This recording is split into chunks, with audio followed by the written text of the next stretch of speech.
जय हिंद दोस्तों, मैं मानिक नायक आप सबको अपने YouTube चैनल पे वेलकम करते हैं। और आज हम लोग बात करने वाले हैं BPSC 71st प्रीलिम्स 2025 के एडिटोरिया के समर्पण सीरीज का टेस्ट नंबर 4 को यहाँ पे डिस्कस करेंगे। तो वीडियो थोड़ा सा बड़ा हो सकता है, तो आराम से धैर्यपूर्वक देखिएगा और अपना नोट्स बनाते रहिएगा, क्योंकि यहाँ के क्वेश्चन डायरेक्टली आपको एग्जाम में देखने को मिल सकता है। और क्वेश्चन का लेवल भी काफ़ी अच्छे लेवल रखा गया है, जिससे आपको जो 69 का पैटर्न और 60 से जो 70 का पैटर्न है, दोनों को मिक्स करके रखा गया है। तो मैंने क्वेश्चन को देख लिया है, आप उसको एक बार अच्छे, इसलिए मैंने यहाँ पे टेस्ट यहाँ पे बना रहा हूँ। तो चलिए, आपको काफ़ी फ़ायदा मिलेगा इस वीडियो को देख के। और इसका PDF आप हमारे टेलीग्राम चैनल पे अपलोड कर दिया जाता है, 24 घंटे के लिए किया जाता है, उसके बाद डिलीट कर दिया जाता है। तो आप ज्वाइन कर लीजिए, आपको वहाँ पे PDF प्रोवाइड कर दिया जाएगा।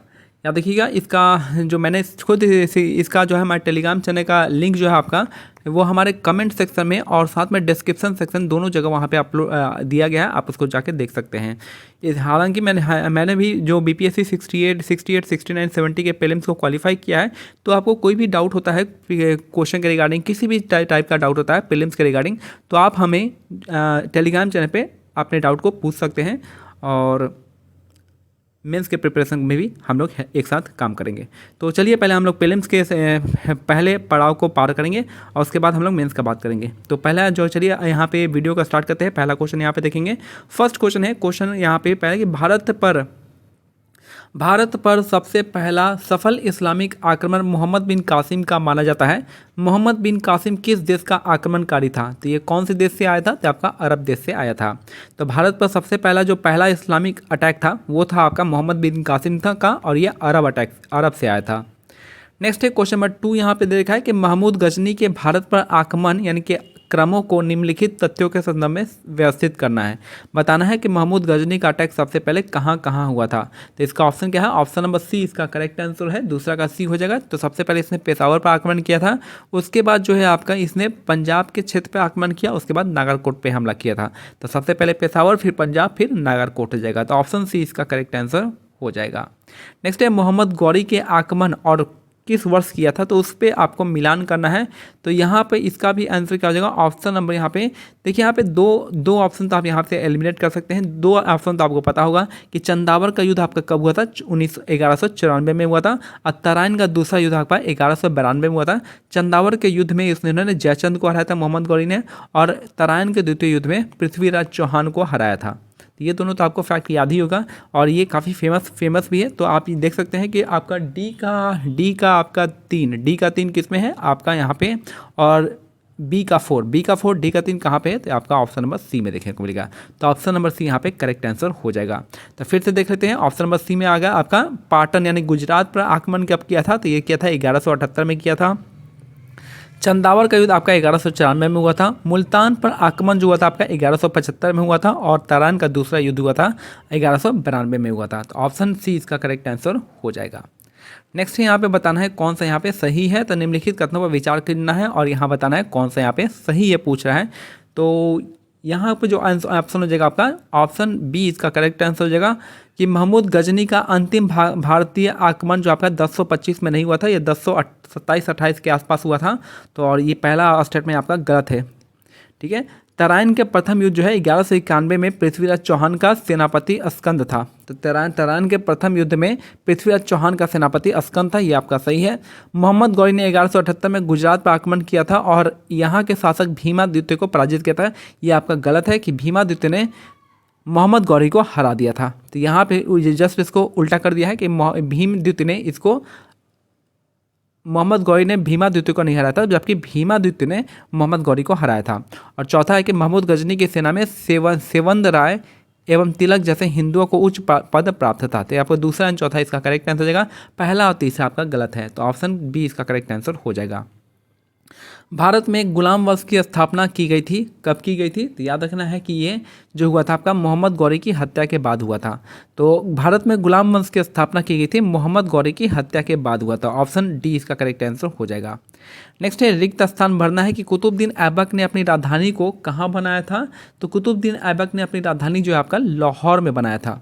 कुतुबुद्दीन ऐबक की राजधानी कहाँ थी? लाहौर थी। ऑप्शन A इसका करेक्ट आंसर हो जाएगा। नेक्स्ट है क्वेश्चन नंबर 7, यहाँ पे देखेंगे कि दिल्ली सल्तनत के अंतर्गत निम्नलिखित शासकों का शासनकाल यानी क्रोनोलॉजिकल ऑर्डर में बताना है कि सबसे पहले किसका हुआ था, उसके बाद किसका किसका हुआ था। तो क्वेश्चन नंबर 7 का ऑप्शन क्या हो जाएगा, ऑप्शन डी यहाँ पे करेक्ट है। तो सबसे पहले आए थे आराम शाह आए थे, उसके बाद आपका इल्तुतमिश आए थे, उसके बाद आपका रुकनुद्दीन फ़ैरोज आए थे, और उसके बाद आपका रजिया सुल्तान आई थी।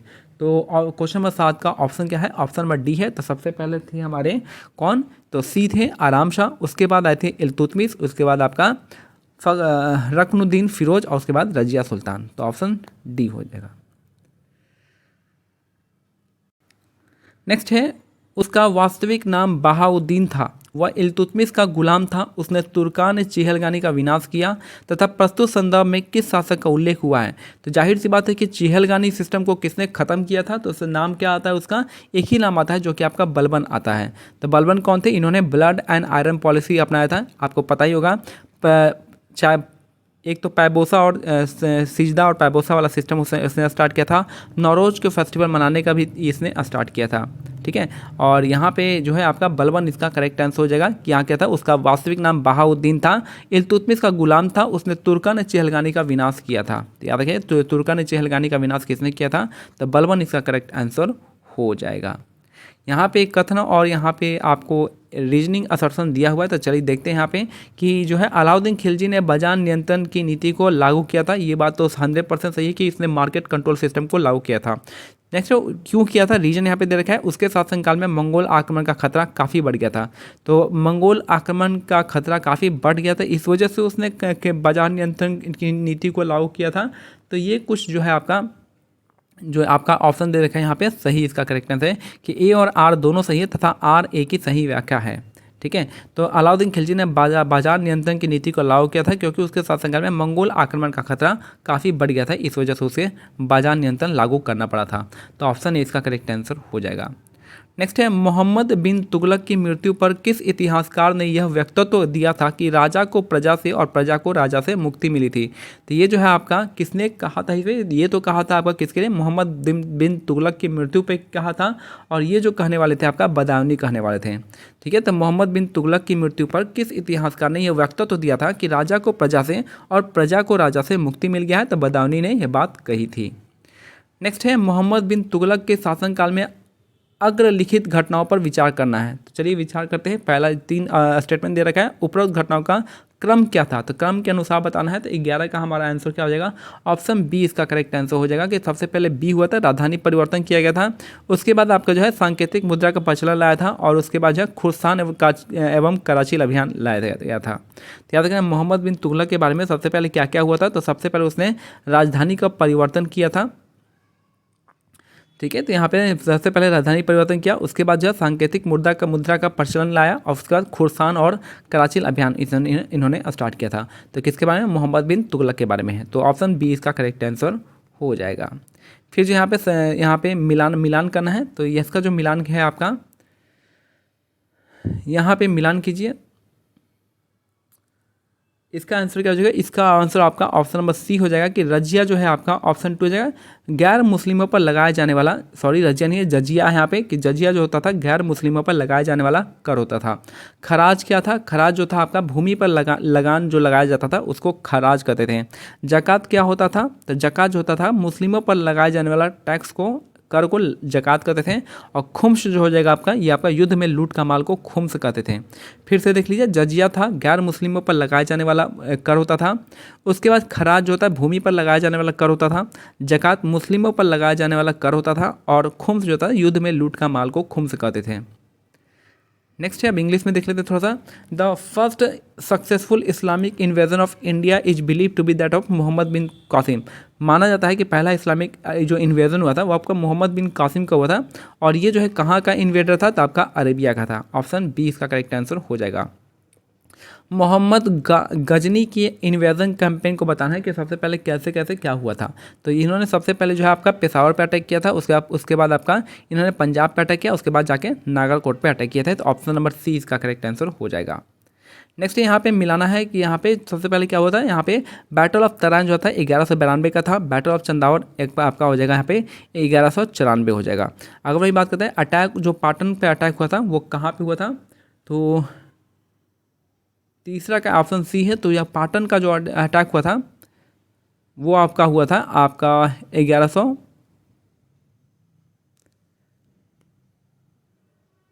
पाटन का जो अटैक हुआ था पहला का दूसरा हुआ था आपका यहाँ पे 1178 में हुआ था, और मुल्तान का अटैक 1175 में हुआ था, चंदावर का 1194 और second battle of the line 1192 हो जाएगा। तो हमारा आंसर क्या हो जाएगा, ऑप्शन नंबर सी इसका करेक्ट आंसर हो जाएगा।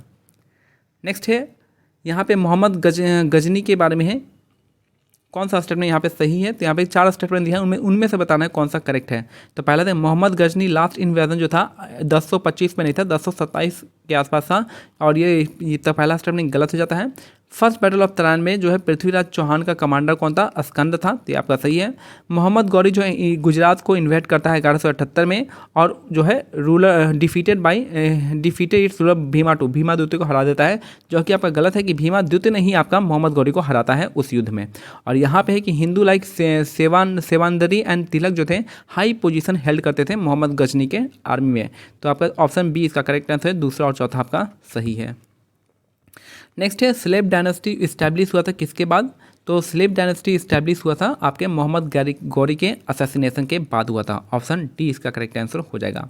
कुतुबुद्दीन ऐबक ने अपनी राजधानी कहाँ पे बनाई थी, तो ये आपका लाहौर में बनाई थी। कुतुबुद्दीन ऐबक ने अपनी राजधानी लाहौर में बनाई थी। नेक्स्ट है क्वेश्चन नंबर 7 देखते हैं।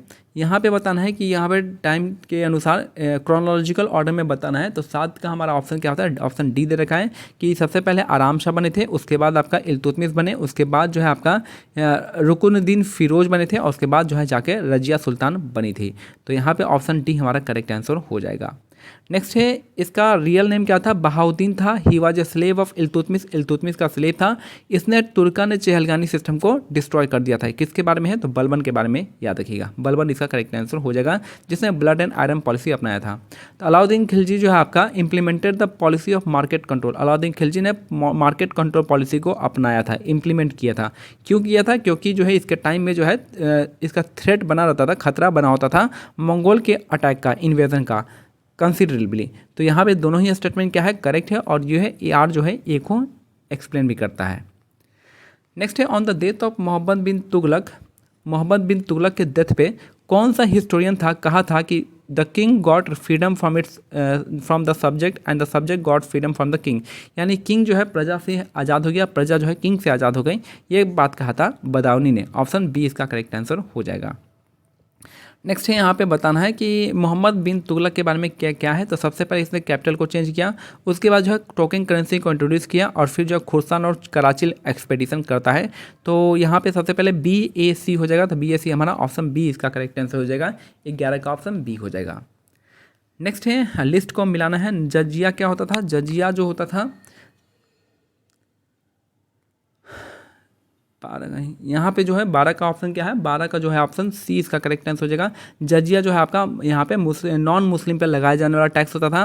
खराज जो होता था आपके यहाँ पे लैंड पे जो टैक्स लगता था उसको कहते थे।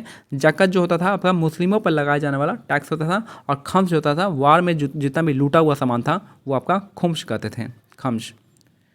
नेक्स्ट है 13 क्वेश्चन देखेंगे। द सल्तनत काल में एक स्वतंत्र कृषि विभाग की स्थापना का श्रेय किस शासक को जाता है। तो ये है आपका कृषि विभाग का है, तो मोहम्मद बिन तुगलक हो जाएगा, और उसका नाम क्या था, दीवाने कोही था। क्या नाम था, दीवाने कोही, याद रखिएगा, ये जो कि कृषि विभाग था। तो 13 का हमारा आंसर सी हो जाएगा। मोहम्मद बिन तुगलक इन्होंने टोकन करेंसी लागू करता है और अपना कैपिटल शिफ्ट करता है कहाँ से, दिल्ली से देवागिरी में। ठीक है, तो यहाँ पे हो जाएगा आपका कौन सा डिपार्टमेंट था इनका, यहाँ पे दीवाने कोही था। अलाउद्दीन खिलजी का क्या था, दीवाने कौन सा था, अर्ज, दीवाने अर्ज था या मुस्तखराज था। ठीक है, इसका इल्तुतमिश का दीवाने इंशा हो जाएगा, और फिरोज तुगलक का दीवाने बंदगम हो जाएगा, दीवाने खैरात हो जाएगा, और क्या है दीवाने बंदगम, स्लेव डिपार्टमेंट। नेक्स्ट यहाँ पे निम्नलिखित में से किस नगर की स्थापना फिरोज शाह तुगलक द्वारा नहीं की गई थी। तो फिरोज शाह तुगलक ने कौन से नगर की स्थापना नहीं किया था। तो ये जो स्थापना है आपका आगरा का जो है स्थापना वो नहीं किया था। आगरा का स्थापना किसने किया था, सिकंदर लोदी ने किया था। ठीक है, यहाँ पे आगरा का स्थापना इसने नहीं किया, बाकी जौनपुर किया है, फिरोजाबाद किया है, हिसार किया था। नेक्स्ट है निम्न कथनों पर विचार करना है, बताना है कौन सा स्टेटमेंट क्या है सही है पूछ रहा है, यहाँ पे सही है पूछ रहा है। तो पहला देखेंगे, बलबन ने अपने राजस्व सिद्धांत के अंतर्गत कठोर रक्त एवं लौह की नीति का पालन किया था। तो सही बात है, बलबन ने आपका ब्लड एंड आयरन पॉलिसी का अपनाया था। अलाउद्दीन खिलजी ने गढ़ी नामक एक नया कर लगाया जो दुधारू पशुओं पर लगाया जाता था। तो यहाँ पे जो है 15 का जो है ऑप्शन जो है आपका यहाँ पे 1, 3 और 4 आपका सही है, दूसरा आपका गलत है। जो आपका घड़ी टैक्स जो आपका अलाउद्दीन खिलजी ने घड़ी नामक एक नया कर लगाया, ये आपका गलत दे रखा है, ऑप्शन ये गलत है। बाकी दिल्ली सल्तनत के अंतर्गत तुगलकाबाद का नाम नगर की स्थापना गियासुद्दीन तुगलक ने की थी, ये आपका सही है। मुबारक शाह खिलजी ने खलीफा की उपाधि धारण की थी, ये भी आपका स्टेटमेंट सही है। पहला, तीसरा, चौथा आपका सही है, बाकी आपका दूसरा वाला गलत है, दूसरा आपका गलत दे रखा है। घड़ी टैक्स कौन लगाया था, आप मेरे को कमेंट सेक्शन में बताइएगा। मे भी हो सकता है कि फिरोज शाह तुगलक या फिर मोहम्मद बिन तुगलक ने लगाया हो। नेक्स्ट है, प्रसिद्ध अफ्रीकी यात्री इब्न बतूता 14वीं शताब्दी के पूर्वार्ध में भारत आया था। उसके भारत आगमन के समय दिल्ली पर गद्दी पर कौन सिंहासन गढ़ था। तो यहाँ पे जो आंसर हो जाएगा आपका यहाँ पे 16 का बी हो जाएगा, मोहम्मद बिन तुगलक। प्रसिद्ध अफ्रीकी यात्री जो है इब्न बतूता कहाँ से आया था, मोरक्को से आया था, याद रखना है।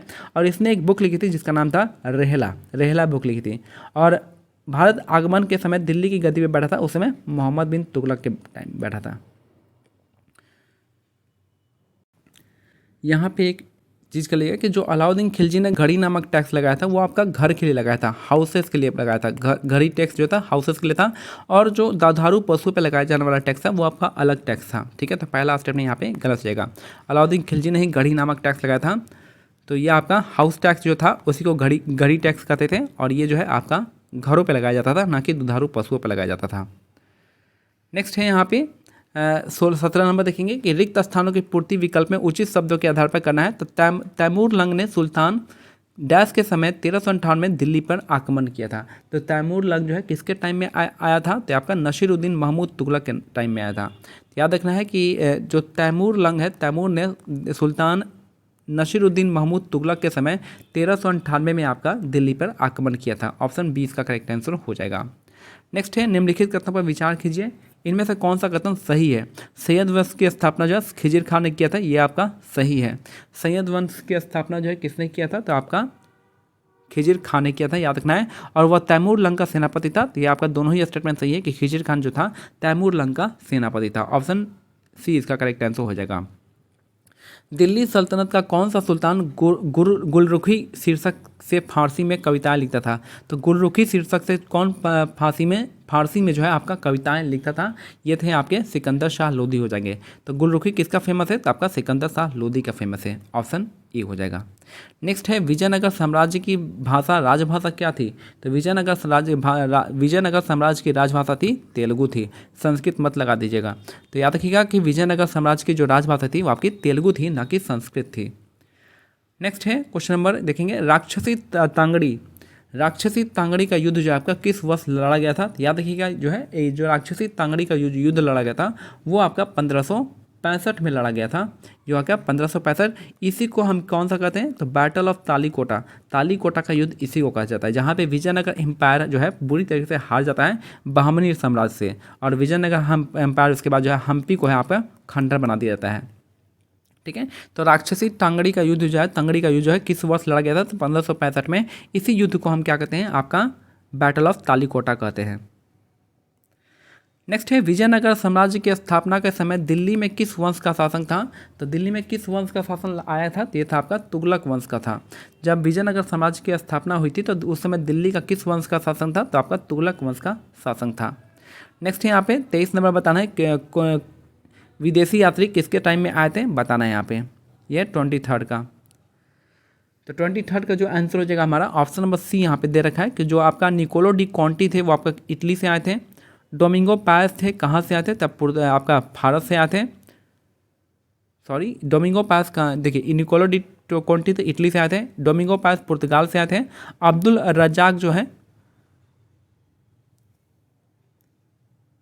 रजाक कहाँ से आए थे, ये आपका ये आए थे भारत से। और नूनी जो थे कहाँ से आए थे, ये आपका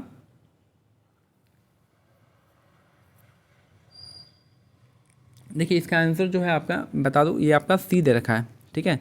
तो निकोलो डी कॉन्टी आपका इटली से आए थे, देख लीजिए। फिर जो डोमिंगो पास जो है आपका पुर्तगाल से आए थे। फिर जो अब्दुल रज्जाक जो है आपका फारस से आए थे। और यहाँ कुछ दिक्कत है, आपका नूनीज आपका ईरान से आते हैं, यहाँ पे दिक्कत है, ठीक है। नूनीज आपका कहाँ से आते हैं? ईरान से आते हैं। तो चॉइस नंबर जगह 23 का जो दे रखा है, 23 में आपका सी दे रखा है। तो यहाँ पे जो होगा ऑप्शन यहाँ पे गलत दे रखा है, यहाँ पे दो बार दे रखा है, ठीक है। अब्दुल रज़ा कहाँ से? फारस से आए थे और नूनीज आपका ईरान से आए थे, याद रखिएगा। नेक्स्ट है क्वेश्चन नंबर 24, देखिएगा। क्वेश्चन 24,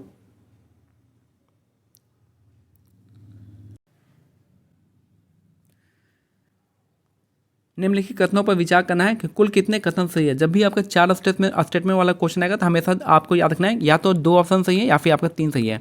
मैक्सिमम आप 2 पे जाइएगा, मिनिमम आप 3 पे जाइएगा, ठीक है।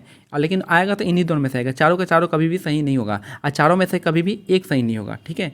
मिनिमम 2 स्टेटमेंट सही करेगा या फिर मिनिमम 3 स्टेटमेंट सही करेगा। चलिए देखते हैं 24 नंबर का ऑप्शन क्या है।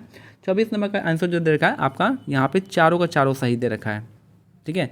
यहाँ पे चारों का चारों सही दे रखा है। यहाँ पे मैंने बता रहा हूँ वैसे कि मिनिमम 2 या मिनिमम 3 पे ही मारेगा, हमेशा एक हमेशा 4 पे नहीं मारेगा, ठीक है। यहाँ पे जो टेस्ट सीरीज है वो आपको इसमें जो है चारों का चारों सही है कि यहाँ पे विजयनगर का सैन्य विभाग जो आपका कदाचार कहलाता था, ठीक है। विजयनगर साम्राज्य के अंतर्गत युद्ध में शौर्य का प्रदर्शन करने वाले मृत लोगों के परिवार को दी गई भूमि को रत्न कोड़गे कहा जाता था, सही बात है। विजयनगर साम्राज्य के अंतर्गत आय का सबसे बड़ा स्रोत लगान था, जो भू राजस्व की दर उपज का 1/6 भाग था। और महानवमी का त्यौहार विजयनगर साम्राज्य का प्रमुख राजस्व था। चारों का चारों स्टेटमेंट क्या है आपका करेक्ट है। फिर से एक बार देख लीजिए कि विजयनगर का सैन्य विभाग जो था कदाचार कहलाता था, कदाचार। फिर है विजयनगर साम्राज्य के अंतर्गत युद्ध में शौर्य का प्रदर्शन करने वाले मृत लोगों के परिवार को दी गई भूमि को रत्न कोड़गे कहा जाता था। विजयनगर साम्राज्य के अंतर्गत आय का सबसे बड़ा स्रोत था लगान था, जो कि वो 1/6 भाग था। महानवमी का त्यौहार जो है विजयनगर साम्राज्य का प्रमुख राज्योत्सव था, राज्य का उत्सव था। तो चारों का चारों स्टेटमेंट यहाँ पे सही है। याद रखिए विजयनगर एम्पायर की स्थापना जो होती है आपकी किसके द्वारा होती है? हरिहर बुक्का के द्वारा होती है। 1336 में होता है और ये तुंगभद्रा नदी के किनारे पे इसका जो है राजधानी बसता है, जो इसका नाम हम्पी कहलाता है। और याद रखिए सबसे प्रतापी राजा विजयनगर एम्पायर का कौन था? तो ये आपका जो था कौन था? कृष्णदेवराय था, जो कि आपका तुलुवा डायनेस्टी से संबंधित रखते थे, ठीक है। अब विजयनगर का डाउनफॉल किस लड़ाई के बाद होता है? तो आपका बैटल ऑफ तालीकोटा के बाद होता है। और याद रखिए इसके 11 साल बाद जो है बहमनी साम्राज्य की स्थापना होती है 1347 में, किसके द्वारा? हसन गंगू के द्वारा। नेक्स्ट है यहाँ पे विजयनगर में नृत्य और संगीत को मिलाकर कला की एक शैली विकसित हुई थी, जिसका कौन सा शैली कहा जाता था? तो गंधार शैली तो होगा नहीं यहाँ पे, कथक आपका तो ये भी नहीं होगा। तो यही दोनों है आपका। मैक्सिमम चांस है कि आपका ऑप्शन नंबर ए जाना चाहिए। तो यहाँ पे 25 का ऑप्शन नंबर क्या देखा है? यक्षिणी हो जाएगा आपका, यक्षिणी इसका करेक्ट आंसर हो जाएगा। कुचिपुड़ी तो आंध्र प्रदेश का हो जाएगा। तो यहाँ पे देख सकते हैं, या तो एलिमिनेट भी करना हो तो आप आराम से इसको आप देखेंगे कि चारों में कौन है। यक्षगान कहाँ का है? तो यक्षगान जो है कर्नाटक का है, तो उसी हिसाब से आपको जो है आपका यक्षिणी लगा सकते हैं। तो याद रखिएगा विजयनगर में नृत्य और संगीत को मिलाकर कला की एक शैली को विकसित हुई थी, जिसका नाम यक्षिणी शैली का था। और जो गान होता था वो आपका यक्षगान कहलाता था। नेक्स्ट है दिल्ली सल्तनत के अंतर्गत आरिज ए मुमालिक किस विभाग को मंत्री होता था? तो अर्ज ए मुमालिक जो था किसका डिपार्टमेंट होता था? ये था आपका सैन्य विभाग था, ठीक है। तो अर्ज ए मुमालिक जो होता था किसका था? तो ये आपका सैन्य विभाग था। ऑप्शन नंबर सी हो जाएगा। इंग्लिश में देखते हैं तो which ruler is credited with establishing an independent agriculture department during the सल्तनत पीरियड। सल्तनत पीरियड में एक इंडिपेंडेंट डिपार्टमेंट होता था एग्रीकल्चर का, किसके टाइम में? तो मोहम्मद बिन खिलजी के टाइम में, मोहम्मद बिन तुगलक के टाइम में। और ये जो था आपका कौन सा डिपार्टमेंट था? दीवाने को ही हो जाएगा। नेक्स्ट है which of the following city was not founded by Firoz Shah Tughlaq. Firoz Shah Tughlaq के द्वारा कौन सा नहीं था? तो आगरा जो था, आगरा किसके द्वारा था? सिकंदर लोदी के द्वारा था। बाकी जौनपुर, फिरोजाबाद और हिसार जो आपका फिरोज शाह तुगलक ने फाउंड किया था। नेक्स्ट है यहाँ पे बर्बन जो है आपका अपने स्ट्रिक्ट आयरन और ब्लड पॉलिसी के नाम से जाना जाता था और किंगसी थ्योरी के नाम से जानते थे। अलाउद्दीन खिलजी ने आपका न्यू टैक्स जो है घड़ी टैक्स जो था आपका हाउस के लिए था, घरों पे टैक्स लगाते थे, घड़ी टैक्स करते थे। तो यहाँ पे पहले दूसरा स्टेटमेंट गलत होगा। डेयरी एनिमल के लिए, दुधारू पशुओं के लिए दूसरा टैक्स लगता था। तो दिल्ली सुल्तान का नाम है the city name Tughlakabad was founded by Ghiyasuddin Tughlaq. Tughlakabad जो है किसके द्वारा फाउंड किया गया था? तुगलक गयासुद्दीन तुगलक के द्वारा किया गया था। अब मुबारक शाह खिलजी जो है आपका टाइटल ऑफ खलीफा, आपने क्या टाइटल अपनाया था? खलीफा का टाइटल। तो यहाँ पे 1, 3, 4 इसका करेक्ट आंसर हो जाएगा। नेक्स्ट है the famous African traveller Ibn Battuta. Ibn Battuta कौन से अफ्रीकी देश से आए थे? तो मोरक्को से आए थे, याद रखिएगा। और 7300 डिस्टेंस ट्रैवल करके आए थे। Came to India for the first half of the 14th century. Who were the sitting on the throne of Delhi. तो इब्न बतूता किसके टाइम में आए थे? तो मोहम्मद बिन तुगलक के टाइम में आए थे। कहाँ से आए थे? मोरक्को से आए थे। कि इन्होंने एक बुक लिखी थी जिसका नाम था रेहला, याद रखना है। नेक्स्ट है यहाँ पे तो Timur Lang attack Delhi in 1398 AD during the reason of किस सुल्तान के अंडर में? तो नसीरुद्दीन महमूद को के अंडर में जो आपका इसने अटैक किया था।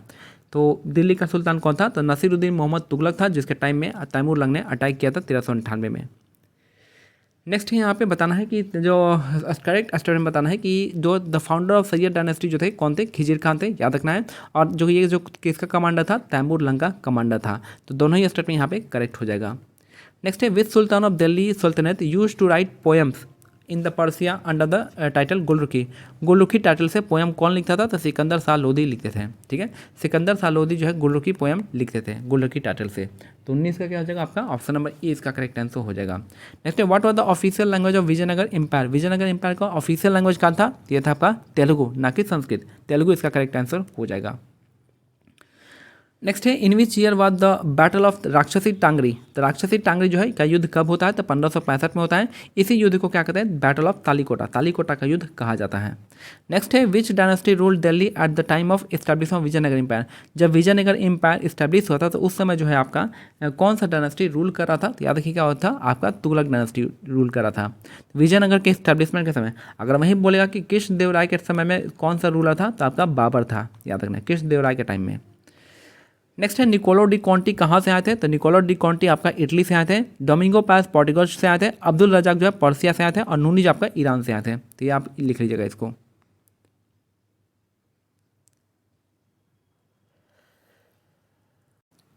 यहाँ पे जो चारों का चारों स्टेटमेंट जो है विजयनगर एम्पायर से सही था।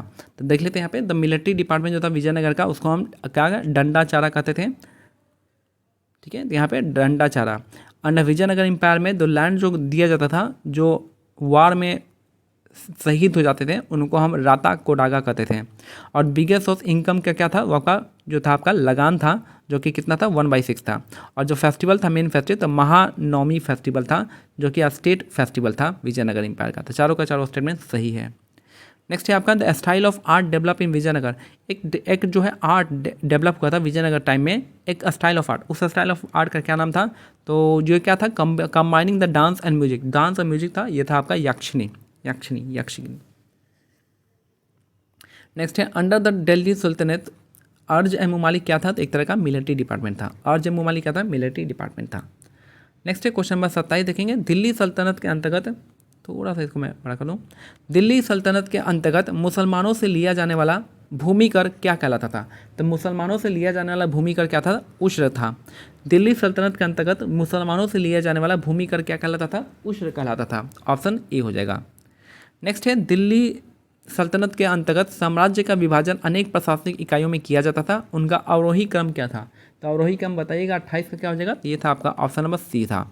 तो सबसे पहले इक्ता था, फिर इक्ता था, सिख था, परगना था और ग्राम था। तो यही इसका ऑप्शन नंबर सी इसका करेक्ट आंसर हो जाएगा। सल्तनत कालीन ग्रंथ खजाइन फुलतू किसके द्वारा लिखा गया था? तो खजाइन फुलतू जो है आपका, खजाइन उल फुतू जो है आपका, किसके द्वारा लिखा गया था? तो ये जो लिखा गया था आमिर खुसरो के द्वारा लिखा गया था। याद रखिए खजाइन उल फुतू जो है किसके द्वारा लिखा गया था? आमिर खुसरो के द्वारा लिखा गया था। इसको जो है आपका पैरट ऑफ इंडिया कहते थे, तूतीय हिंद कहते थे, पैरट ऑफ इंडिया कहते थे। आमिर खुसरो खड़ी बोली और तबला वादन के लिए काफ़ी फेमस थे। खड़ी बोली तबला वादन के लिए काफ़ी फेमस थे। और ये जो है किसके टाइम में थे? तो ये थे आपके मेनली जो थे आपके अलाउद्दीन खिलजी के टाइम में ये थे आमिर खुसरो। तो यहाँ पे खजाइन फुलतू किसने लिखा था? तो आमिर खुसरो इसका करेक्ट आंसर हो जाएगा। नेक्स्ट है तूतीनामा का लेखक कौन है? तो तूतीनामा के लेखक जो यहाँ पे हैं जो जाएंगे कौन? तो जियाउद्दीन नक्शबी। तो जिया अल दीन जो है नक्शबी जो आपका तूतीनामा के लेखक थे। तो तूतीनामा के लेखक हो जाए जिया अल दीन नक्शबी। नेक्स्ट है 2.5 दिन का झोपड़ा कहाँ पे स्थित है? तो 2.5 दिन का झोपड़ा जो है आपका कहाँ पे? अजमेर में हो जाएगा। 2.5 दिन का झोपड़ा कहाँ पे है? अजमेर में है। किसने बनवाया था? कुतुबुद्दीन ऐबक ने बनवाया था। कुतुब मीनार के निर्माण में निम्नलिखित में से किस शासक का योगदान नहीं था? तो इल्तुतमिश का था ही, कुतुबुद्दीन ऐबक ने बनवाया ही था। कंप्लीट आपका इल्तुतमिश से करवाया था। अब फिरोज शाह तुगलक ने उसके 5वीं मंजिल को कंप्लीट कराया था। तो कौन सा नहीं था? तब बलबन जो है था नहीं था। तो बलबन इसका करेक्ट आंसर हो जाएगा। नेक्स्ट है अल्लाही दरवाज़ा जो है का निर्माण किसने करवाया था? देखिए अल्लाही दरवाज़ा कुछ भी नहीं है। अल्लाही दरवाज़ा क्या है आपका? जो कुतुब मीनार है, कुतुब मीनार के गेट को क्या कहते हैं? आपको अल्लाही दरवाज़ा कहते हैं। इसका जो है आपका किसने बनाया था? अलाउद्दीन खिलजी ने बनवाया था। तो 33 का क्या हो जाएगा हमारा? 33 का जो है ऑप्शन नंबर यहाँ पे इल्तुतमिश ने लिखा, अल्लाही दरवाज़ा जो है इल्तुतमिश ने बनाया था, सॉरी। तो ये क्या है अल्लाही दरवाज़ा? ये जो है आपका अलाई दरवाज़ा कुतुब मीनार का जो है गेट है उसको अलाई दरवाज़ा कहते थे। हॉर्सू टाइप में, हॉर्स के जो पैर के नेल होते हैं उसके टाइप का ये दरवाज़ा था। तो अलाई दरवाज़ा जो है यहाँ पे इल्तुतमिश ने बनाया था। कहाँ पे? दिल्ली में है। नेक्स्ट है ज्वालामुखी मंदिर जिसे सल्तनत कालीन सुल्तानों ने नष्ट कर दिया था, वो कहाँ पे स्थित है? तो ये कहाँ पे स्थित था? तो ये आपका नागरकोट में स्थित था। ज्वालामुखी मंदिर जिसे सल्तनत कालीन सुल्तानों ने नष्ट कर दिया था, वो कहाँ पे स्थित है? तो ये आपका नागरकोट में स्थित है। यहाँ पे एक मिस्टेक है, हमारा नहीं, वो आपका आंसर की में ही मिस्टेक है। तो यहाँ पे अलाई दरवाज़ा जो है आपका, मैंने जो बताया था आपका अलाउद्दीन खिलजी ने ही बनवाया था। ठीक है, जो ऑप्शन में इल्तुतमिश दे रखा है वो आपका गलत दे रखा है। इल्तुतमिश ने अलाई दरवाज़ा नहीं बनाया था, अलाउद्दीन खिलजी ने अलाई दरवाज़ा बनाया था। ठीक है, तो मैंने भी ऑलरेडी, आप देखोगे क्वेश्चन के बिना आंसर की देखे मैंने देखा कि अलाउद्दीन खिलजी यहाँ पे मैंने बता दिया था। आंसर की में आपका इल्तुतमिश दे रखा था, तो इसलिए मुझे डाउट हो रहा था। तो यहाँ पे क्या हो जाएगा आपका? अलाउद्दीन खिलजी ही आपका अलाई दरवाज़ा का निर्माण किया था। ऑप्शन बी इसका करेक्ट आंसर हो जाएगा। ठीक है, तो याद रखिएगा कि अलाई दरवाज़ा वहाँ पे जो आंसर की में जो दे रखा है वो आपका गलत दे रखा है। अलाई दरवाज़ा का जो है स्थापना वो आपका अलाउद्दीन खिलजी ने किया था। ऑप्शन बी हो जाएगा। ठीक है, नेक्स्ट क्वेश्चन देखेंगे। नेक्स्ट क्वेश्चन है यहाँ पे 34 नंबर, ज्वालामुखी मंदिर जो है कहाँ पे? ये आपका नागरकोट हो जाएगा। यहाँ पे मिलाना है। 35 नंबर का क्वेश्चन देखेंगे। 35 नंबर कहाँ पे? इसका जो आंसर हो जाएगा आपका ऑप्शन नंबर डी इसका सही है। ऑप्शन नंबर डी हो जाएगा। ऑप्शन नंबर डी हो जाएगा। तो यहाँ पे शंकरदेव कहाँ पे थे? तो आपका शंकरदेव आसाम के थे। बसवन्ना जो थे कहाँ के? कर्नाटक हो जाएंगे। चैतन्य हो जाएंगे आपके बंगाल के। और शराफुद्दीन याहया मनेरी बिहार हो जाएगा। तो ये तो फेमस नाम है, आपको पता ही होगा। शराफुद्दीन याहया मनेरी का कहाँ पे? बिहार में, बिहार शरीफ में है, आपको ये तो याद होगा। उसके बाद जो आपका चैतन्य बंगाल हो जाएगा, बसवन्ना कर्नाटक और शंकरदेव आसाम हो जाएगा। तो ऑप्शन डी इसका करेक्ट आंसर हो जाएगा। नेक्स्ट है क्वेश्चन नंबर 36, निम्नलिखित में से कौन सा अनुक्रमण सही क्रोनोलॉजिकल ऑर्डर में दर्शाता है? तो इसका जो हो जाएगा हमारा ऑप्शन बी इसका हो जाएगा। तो सबसे पहले रामानंद, फिर कबीर, फिर चैतन्य हो जाएंगे। रामानंद, कबीर, चैतन्य। ऑप्शन बी इसका करेक्ट आंसर हो जाएगा। 36 का बी हो जाएगा। नेक्स्ट है पुष्टि मार्ग। पुष्टि मार्ग का दर्शन किसने प्रतिपादित किया था?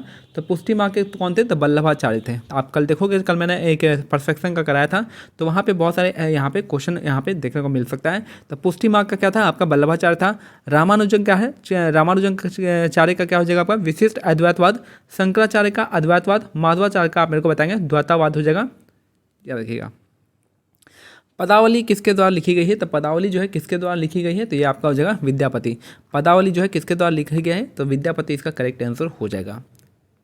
नेक्स्ट यहाँ पे मिलान करना है, सूफी संत और लोकप्रिय नाम इनका क्या है? तो यहाँ पे 39 नंबर का जो आंसर है हमारा कौन सा है? 39 का ऑप्शन नंबर सी यहाँ पे करेक्ट आंसर है। 39 का ऑप्शन नंबर सी हो जाएगा। तो शेख अहमद सरहिंद जो आपका ये था, क्या है आपका? ऑप्शन नंबर सी जाएगा। मुजहिदीद अलीफ हो जाएगा। सैयद मोहम्मद गेसूदास दराज हो जाएगा, ये इसका डी जाएगा। इसके बाद शेख नसीरुद्दीन महमूद हो जाएगा आपका कौन सा? तो ये हो जाएगा आपका ऑप्शन नंबर बी हो जाएगा इसका। फिर से देखते हैं, शेख अहमद सरहिंदी जो हो जाएगा आपका,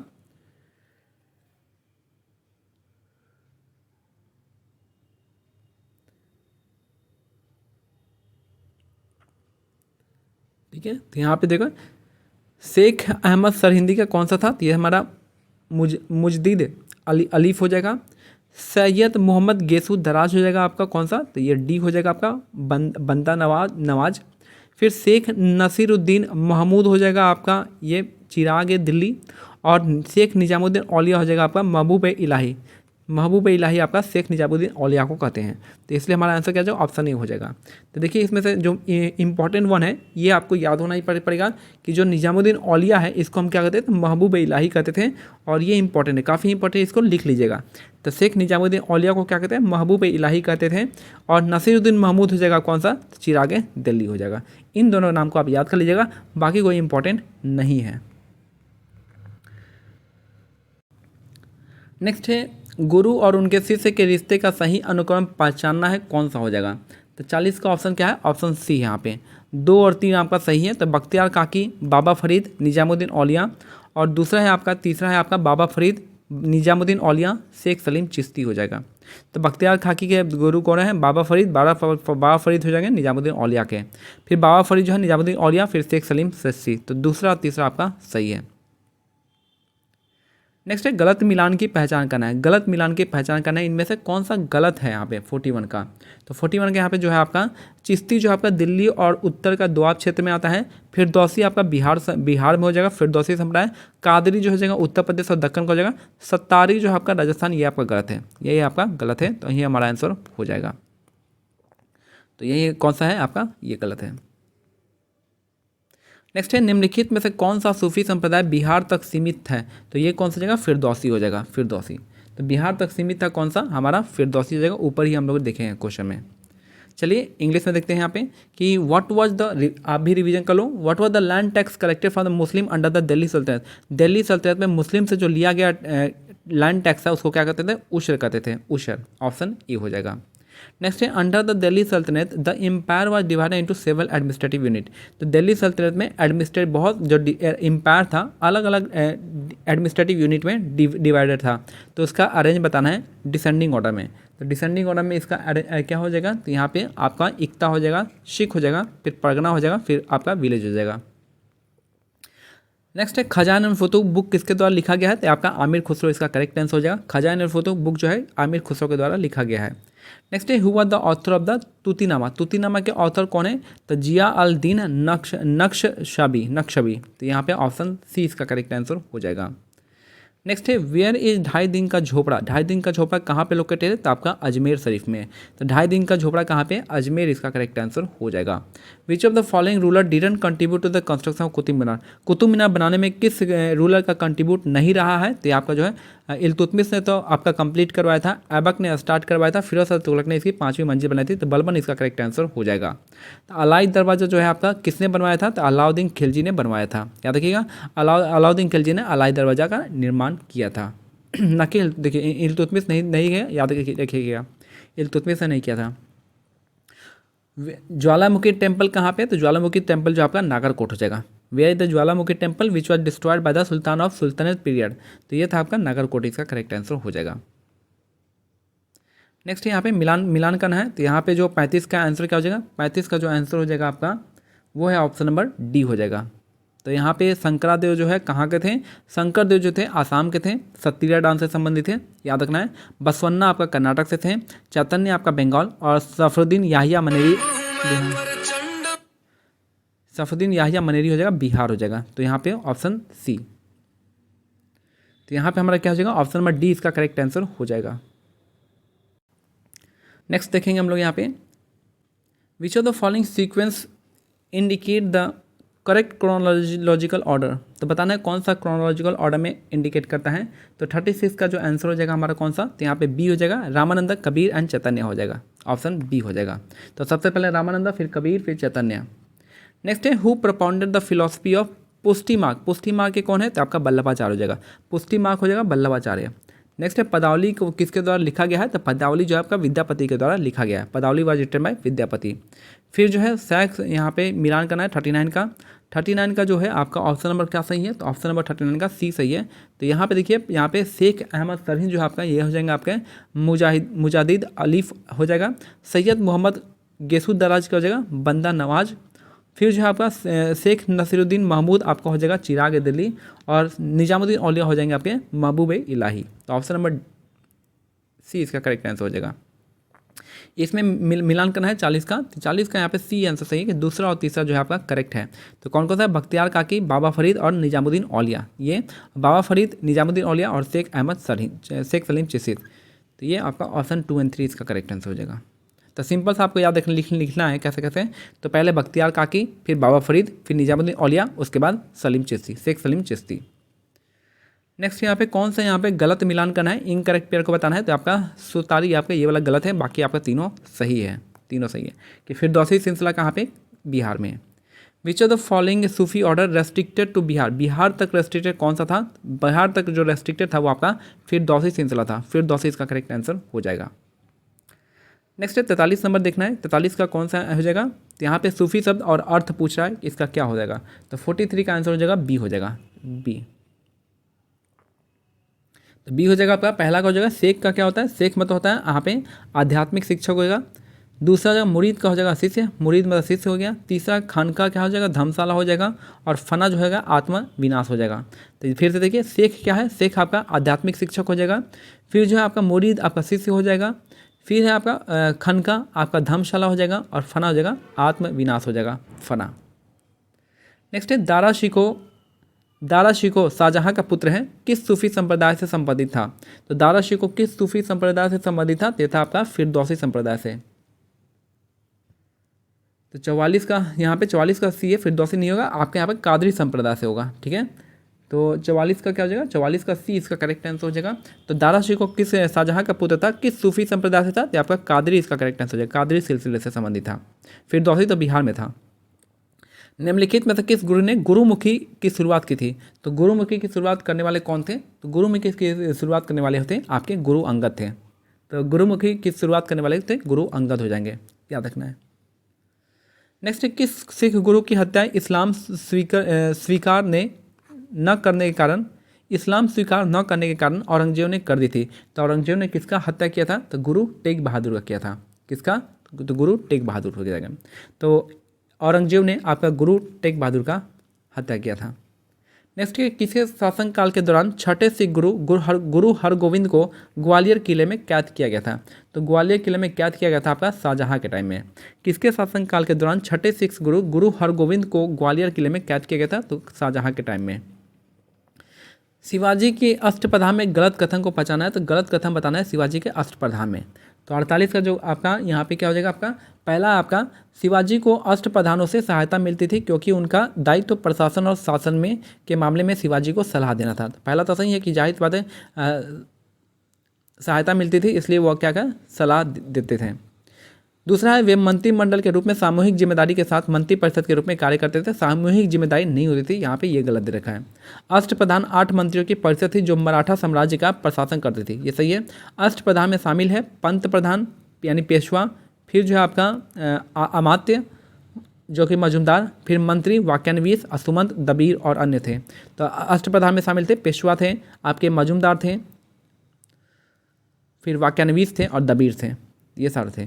तो कौन सा गलत है हमारा, तो हमारा जो आंसर हो जाएगा आपका ऑप्शन नंबर बी हो जाएगा। नेक्स्ट है, सरदेशमुखी क्या थी। 49 का हो जाएगा, सरदेशमुखी क्या थी यहाँ पे। तो सरदेशमुखी क्या थी, ये थी आपके महाराष्ट्र की उन भूमि पर अतिरिक्त 10% का कर जहाँ मराठा वंशानुगत अधिकारों का दावा करते थे। तो ऑप्शन क्या हो जाएगा, सी इसका करेक्ट आंसर हो जाएगा। तो सरदेशमुखी थी महाराष्ट्र के उन भूमि पर अतिरिक्त 10% का कर जहाँ पे मराठा वंशानुगत अधिकारों का दावा करते थे, ऑप्शन सी हो जाएगा। नेक्स्ट यहाँ पे सूची 1 को सूची 2 से मिलाना है। तो 50 का जो ऑप्शन है यहाँ पे ऑप्शन नंबर ए इसका करेक्ट आंसर हो जाएगा। तो संभाजी हो जाएगा कब से, 1680 से 1689। राजा राम हो जाएंगे आपके 1689 से 1700। फिर उसके बाद जो है साहू जी आपका 1707 से लेकर 1749 तक। और ताराबाई हो जाएंगी, ताराबाई आपका 1700 लेकर 1710 तक हो जाएंगी। तो ये हमारा ऑप्शन नंबर ए इसका करेक्ट आंसर है। इस टाइप का क्वेश्चन नहीं पूछेगा बीपीएससी, तो टेंशन मत लीजिएगा। आइए हम मुरझाते हुए पेड़ के तने के पर प्रहार करें और शाखाएं अपने आप गिर जाएंगी। मुगल साम्राज्य के बारे में यह कथन किसका है। तो यानी कह रहा है कि आइए हम मुरझाते हुए पेड़ के तनों पर प्रहार करें और शाखाएं अपने आप गिर जाएंगी। ये किसके बारे में यह कथन किसका है। तो ये जो कथन है आपका बाजीराव प्रथम का हो जाएगा, ऑप्शन नंबर ए हो जाएगा, बी हो जाएगा, बाजीराव प्रथम। नेक्स्ट है, निम्नलिखित पेशवाओं के शासनकाल पर विचार करें और यहाँ पे क्रोनोलॉजिकल ऑर्डर में बताना है कौन सा यहाँ पे सही है। तो 52 का क्या हो जाएगा, ऑप्शन 1 हो जाएगा। सबसे पहले थे बालाजी विश्वनाथ, उसके बाद बाजीराव प्रथम हो जाएंगे, उसके बाद हो जाएंगे माधवराव प्रथम और उसके बाद नारायण राव हो जाएगा। बालाजी देखिए बालाजी विश्वनाथ, फिर बाजीराव, फिर माधवराव, फिर आपका नारायण राव। नेक्स्ट क्वेश्चन देखेंगे 53 नंबर क्वेश्चन। 53 का क्या हो जाएगा, 53 का जो आंसर है हमारा ये ऑप्शन नंबर बी है। तो यहाँ पे अमात्य क्या था, अमात्य जो था आपका यहाँ पे वित्त मंत्री था। वाक्यान्वित जो था आपका ये गृह मंत्री था। सुमंत जो था आपका ये था आपका विदेश मंत्री। और सर नौबत क्या था, सैन्य कमांडर था। सर नौबत सैन्य कमांडर था। फिर से देखिए अमात्य क्या था, वित्त मंत्री था। वाक्यान्वित था गृह मंत्री। सुमंत था विदेश मंत्री और अमात्य था सैन्य कमांडर। ऑप्शन नंबर बी इसका करेक्ट आंसर हो जाएगा। नाना फडणवीस को मराठों का मैकियावेली किसने कहा था। तो नाना फडणवीस को मराठों का मैकियावेली किसने कहा था, तो ये मैकियावेली कहने वाले कौन थे, ये थे आपके जेम्स ग्रांट डफ हो जाएंगे। जेम्स ग्रांट डफ ने नाना फडणवीस को मराठाओं का मैकियावेली कहा था। किस राजपूत साम्राज्य ने उत्तर भारत में पहली बार दिल्ली को अपनी राजधानी बनाया था। तो किस राजपूत साम्राज्य ने उत्तर भारत में पहली बार दिल्ली को अपनी राजधानी बनाया था, ये बनाने वाले कौन थे, तो ये थे आपके तोमर हो जाएंगे, तोमर राजा ने। तो तोमर ने आपके पहली बार दिल्ली को अपनी राजधानी बनाया था, तोमर रूलर ने। नेक्स्ट है कन्नौज के प्रतिहार वंश का संस्थापक कौन था। तो कन्नौज के प्रतिहार वंश का जो संस्थापक था वो थे आपके नागभट्ट प्रथम हो जाएंगे। तो कन्नौज के प्रतिहार वंश का संस्थापक थे नागभट्ट प्रथम हो जाएंगे। आइए इंग्लिश में देखते हैं यहाँ पे। तो 43 का हमारा ऑप्शन क्या हो जाएगा, 43 का आंसर बी हो जाएगा यहाँ पे। कौन सा, तो शेख होता था, कौन सा शेख होते थे आपके स्पिरिचुअल लीडर होते थे, स्पिरिचुअल टीचर। मुरीद आपका डिसिपल होते थे। खनका जो होते थे हॉस्पाइस होते थे। और फना जो होता है सेल्फ एनिलेशन हो जाएगा। ऑप्शन नंबर बी इसका करेक्ट आंसर हो जाएगा। दारा सिको जो थे सोन ऑफ शाहजहाँ थे। Belongs to which Sufi order, तो आपका कादरी सिलसिले से जुड़े हुए थे दारा सिको। गुरुमुखी किसने स्टार्ट किया था, तो गुरु अंगद ने स्टार्ट किया था। गुरुमुखी किसने स्टार्ट किया था, Guru Angad. Option number B इसका करेक्ट आंसर हो जाएगा। 45 का ऑप्शन बी हो जाएगा, गुरु अंगद। नेक्स्ट है विच सिख गुरु was assassinated bye Aurangzeb. Aurangzeb के द्वारा जो है किस सिख गुरु की असैसिनेशन हो गया था, ये क्योंकि वो इस्लाम एक्सेप्ट नहीं किए थे। तो ये जो गुरु तेग बहादुर हो जाएंगे, गुरु तेग बहादुर। नेक्स्ट है during whose reign the six Sikh guru Hargobind was imprison in Gwalior fort. Gwalior fort में किसके टाइम में सिख गुरु को इम्प्रिजन कर लिया था, कहाँ पे, ग्वालियर में। ये थे कौन से, शाहजहाँ के टाइम में। ऑप्शन बी हो जाएगा। किसके टाइम में, ये शाहजहाँ के टाइम में, ऑप्शन बी। नेक्स्ट है यहाँ पे अष्टप्रधान के बारे में कौन सा क्वेश्चन जो है आपका यहाँ पे रॉन्गली बता रहा है। अष्टप्रधान में कौन से यहाँ पे रॉन्ग थे। पहला आपका शिवाजी वाज हेल्प बाय अष्टप्रधान। शिवाजी जो है अष्टप्रधान से हेल्प होता था क्योंकि उनका रिस्पॉन्सिबिलिटी क्या था, शिवाजी को एडवाइस करना एडमिनिस्ट्रेशन और गवर्नेंस पे। दूसरा है the act is a council of minister which collective responsibility, उनका कलेक्टिव रिस्पॉन्सिबिलिटी नहीं था। अष्टप्रधान हैज काउंसिल ऑफ 8 मिनिस्टर, उसके पास काउंसिल ऑफ 8 मिनिस्टर को अष्टप्रधान कहते थे जो कि मराठा एम्पायर को एडमिनिस्ट्रेशन को देखते थे। अष्टप्रधान में क्या क्या थे, तो ये थे पेशवा थे, अमात्य मजूमदार थे, वाक्यान्वीस थे और दबीर थे, ये सब थे। तो आपका कौन सा सही हो जाएगा, तो ऑप्शन नंबर ये आपका गलत हो जाएगा। नेक्स्ट है सरदेशमुखी। सरदेशमुखी क्या था, तो ये आपका एडिशनल 10% लेवी होता था उन लैंड पे जहाँ पे Maharashtra land of Maharashtra where Maratha claim heredity right. उन महाराष्ट्र के राज्य में जहाँ पे मराठा अपने हेरिडिटी राइट्स क्लेम करते थे उन पे 10% का टैक्स लगाया जाता था, एडिशनल टैक्स। तो यहाँ पे सी हो जाएगा सरदेशमुखी। नेक्स्ट है संभाजी। यहाँ पे रूल टाइम बताना है कि कौन सा यहाँ पे किसका टाइम में था। तो 50 का हमारा आंसर हो जाएगा, 50 का ये ऑप्शन इसका करेक्ट हो जाएगा। तो पहला का संभाजी हो जाएगा 1680 से 1689। फिर जो है राजा राम का हो जाएगा आपका 1689 से 1700। फिर साहू जी हो जाएंगे आपके 1707 से 1749 और ताराबाई 1707 से 1710 तक। आप इसको क्रोनोलॉजिकल ऑर्डर में लिख सकते हैं। नेक्स्ट है आपका let us strike at the stuck, let us strike at the truck of the withering tree, यानी विदरिंग किसी पुराने ट्री के ट्रंक पे वार करेंगे and all the branches which fall out themselves, यानी हम पेड़ों के जो कमज़ोर पेड़ के नीचे ट्रंक पे अगर वार करते हैं तो उसके सारे ब्रांचेज जो है ऑटोमेटिक गिर जाएंगे। ये स्टेटमेंट किसका था, तो ये था बाजीराव वन का। तो 51 का ऑप्शन बी इसका करेक्ट आंसर हो जाएगा। फिर जो बताना है यहाँ पे क्रोनोलॉजिकल ऑर्डर में बताना है कि कौन सा किसने पहले अटैक आए थे, कौन कौन आए थे पहले। तो 52 के क्या हो जाएगा, ऑप्शन नंबर ए इसका करेक्ट आंसर हो जाएगा। सबसे पहले बालाजी विश्वनाथ, फिर बाजीराव वन, फिर उसके बाद माधवराव, उसके बाद नारायण राव हो जाएगा। इस तरीके से आएगा। नेक्स्ट है 53 का, 53 का जो आंसर है आपका ऑप्शन नंबर बी इसका करेक्ट आंसर हो जाएगा। तो अमात्य क्या था, अमात्य जो था आपका यहाँ पे फाइनेंस मिनिस्टर था। वाक्यानवीस जो था आपका होम मिनिस्टर था। सुमंत जो था फॉरेन मिनिस्टर था। और सर नौबत जो था आपका मिलिट्री कमांडर था। जो आपके जो अष्टप्रधान के जितने भी लीडर थे 8 है, उन 8 का नाम आपको याद होना चाहिए किसका क्या काम था। नेक्स्ट है नाना फडणवीस को मैकियावेली कहा गया था मराठा का, किसने कहा था, ग्रैंड डफ ने कहा था, जेम्स ग्रैंड डफ ने कहा था। 54 का ऑप्शन नंबर पी इसका करेक्ट आंसर हो जाएगा। नेक्स्ट है 55 नंबर देखेंगे, which Rajput kingdom made Delhi as the capital in north India for the first time. पहली बार किस राजपूत किंगडम ने दिल्ली को कैपिटल बनाया था नॉर्थ इंडिया का, तो ये था आपका तोमर राजपूत ने, तोमर रूलर ने। Who was the famous Pratihara, who was the founder of Pratihara dynasty of Kannauj. Kannauj के प्रतिहारा वंश का फाउंडर कौन था, तो नागभट्ट प्रथम हो जाएगा। दांती दुर्ग किसका था, दांती दुर्ग किसका हो जाएगा, राष्ट्रकूट का हो जाएगा। फिर आपका वासुदेव किसका हो जाएगा, गंगा डायनेस्टी का हो जाएगा। मूल राज बताइएगा आप मेरे को। मलखंड किस मध्यकालीन राजवंश की राजधानी थी, तो मलखंड जो थी किसकी राजधानी थी, ये जो राजधानी थी आपकी राष्ट्रकूट की थी। मलखंड किस मध्यकालीन राजवंश की राजधानी थी, ये थी 57 का ऑप्शन डी राष्ट्रकूट इसका करेक्ट आंसर हो जाएगा। नेक्स्ट है काव्य शास्त्र पर सबसे प्रारंभिक कन्नड़ पुस्तक कविराज माघ किसके द्वारा लिखी गई है, तो कविराज माघ जो है किसके द्वारा लिखी गई है, तो ये है आपका अमोघ वर्ष। कविराज माघ जो है अमोघ वर्ष के द्वारा लिखी गई है। ठीक है, कविराज माघ जो है किसके द्वारा लिखी गई है, अमोघ वर्ष इसका करेक्ट आंसर हो जाएगा। नेक्स्ट यहाँ पे बताना है कि विजेता कौन रहा था, तो तराइन का प्रथम युद्ध में विजेता जो थे पृथ्वीराज चौहान थे, सही बात है। तराइन का दूसरा युद्ध 1192 में कौन जीता था, मोहम्मद गौरी जीते थे। और चंदावड़ का युद्ध में गयासुद्दीन खिलजी, आपका ये गलत हो जाएगा। चंदावड़ का युद्ध में मोहम्मद गौरी ने ही जीत हासिल की थी, लेकिन किसको हराया था वहाँ पे, आपको जयचंद को हराया था। तो 1 और 2 इसका करेक्ट आंसर हो जाएगा। पूछा है कि गलत मिलान कौन सा है, तो ऑप्शन नंबर सी हो जाएगा, ओनली सी हो जाएगा। तो 59 का सी इसका करेक्ट आंसर हो जाएगा। निम्नलिखित में से कौन हिंदू मंदिर वैष्णववाद आस्था से संबंधित है, तो वैष्णववाद आस्था से कौन संबंधित था, ये थे आपके जगन्नाथ मंदिर पुरी का हो जाएगा। पुरी का जगन्नाथ मंदिर वैष्णववाद आस्था से जुड़ा हुआ था।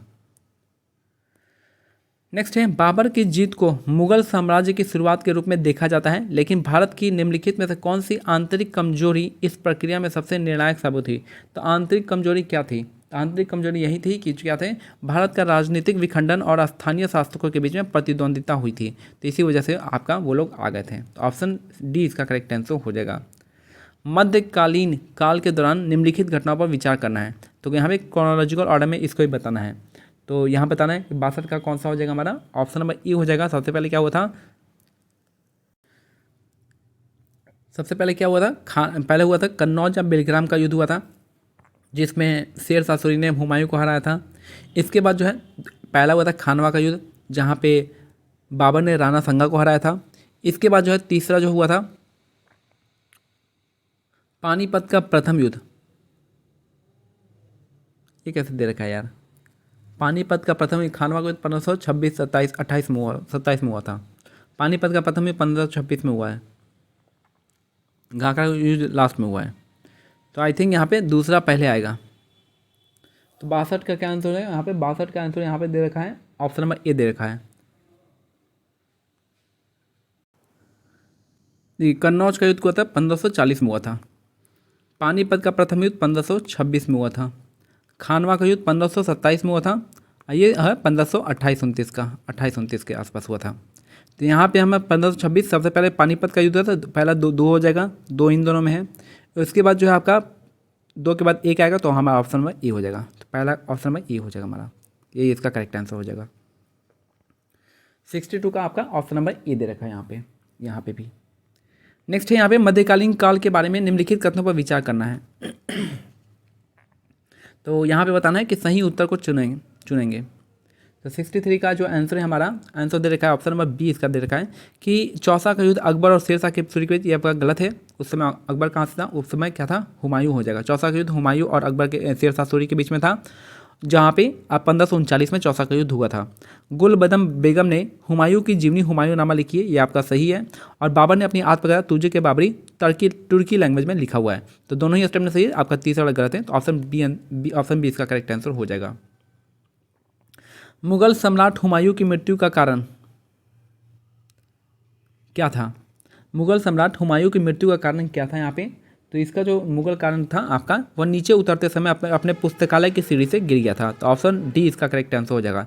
मुगल सम्राट हुमायूं की मृत्यु का कारण क्या था? यह था वह नीचे उतरते समय अपने पुस्तकालय से सीढ़ियों से गिर गया था। नेक्स्ट है, सूर साम्राज्य के बारे में निम्नलिखित कथनों में से कौन सा कथन सही नहीं है, पूछ रहा है। कौन सा कथन सही नहीं है? तो ये आपका जो है सूर साम्राज्य की राजधानी आगरा में थी, ये आपका गलत है। सूर साम्राज्य की राजधानी आपने आगरा में नहीं थी, याद रखना है। तो यहाँ पे सूर साम्राज्य की स्थापना शेरशाह सूरी ने किया था। सूर साम्राज्य ने रुपया को एक मानक मुद्रा के रूप में पेश किया था। और सूर साम्राज्य ने कलकत्ता से पेशावर तक ग्रैंड ट्रंक रोड का निर्माण कराया था। तो ऑप्शन 1, 2, 4 इसका करेक्ट आंसर हो जाएगा।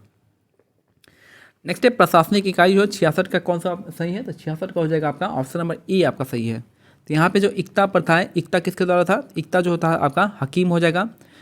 बी का 2 हो जाएगा आपका परगना जो था सिकदार हो जाएगा। सी का 4 हो जाएगा ग्राम आपका मुकदम हो जाएगा। और डी का 1 हो जाएगा सरकार जो था आपका सिकदार ए सिकदारान। ठीक है, तो इक्ता क्या था? इक्ता हकीम हो जाएगा। उसके बाद बी का 4 हो जाएगा आपका परगना जो हो जाएगा। बी का 2 परगना आपका सिकदार हो जाएगा। ग्राम मुकदम हो जाएगा। और सरकार आपका सिकदार ए सिकदारान। हल्दी का घाटी का युद्ध 1576 में किस शासक के शासनकाल में लड़ा गया था? तो हल्दी घाटी का युद्ध है 1576 में किसके टाइम में लड़ा गया था? तो ये था आपका अकबर के टाइम में लड़ा गया था। हल्दी घाटी का युद्ध जो है आपका अकबर और महाराणा प्रताप के बीच में लड़ा गया था, जिसमें जो है आपका लगभग जो है महाराणा प्रताप की हार हो गई थी।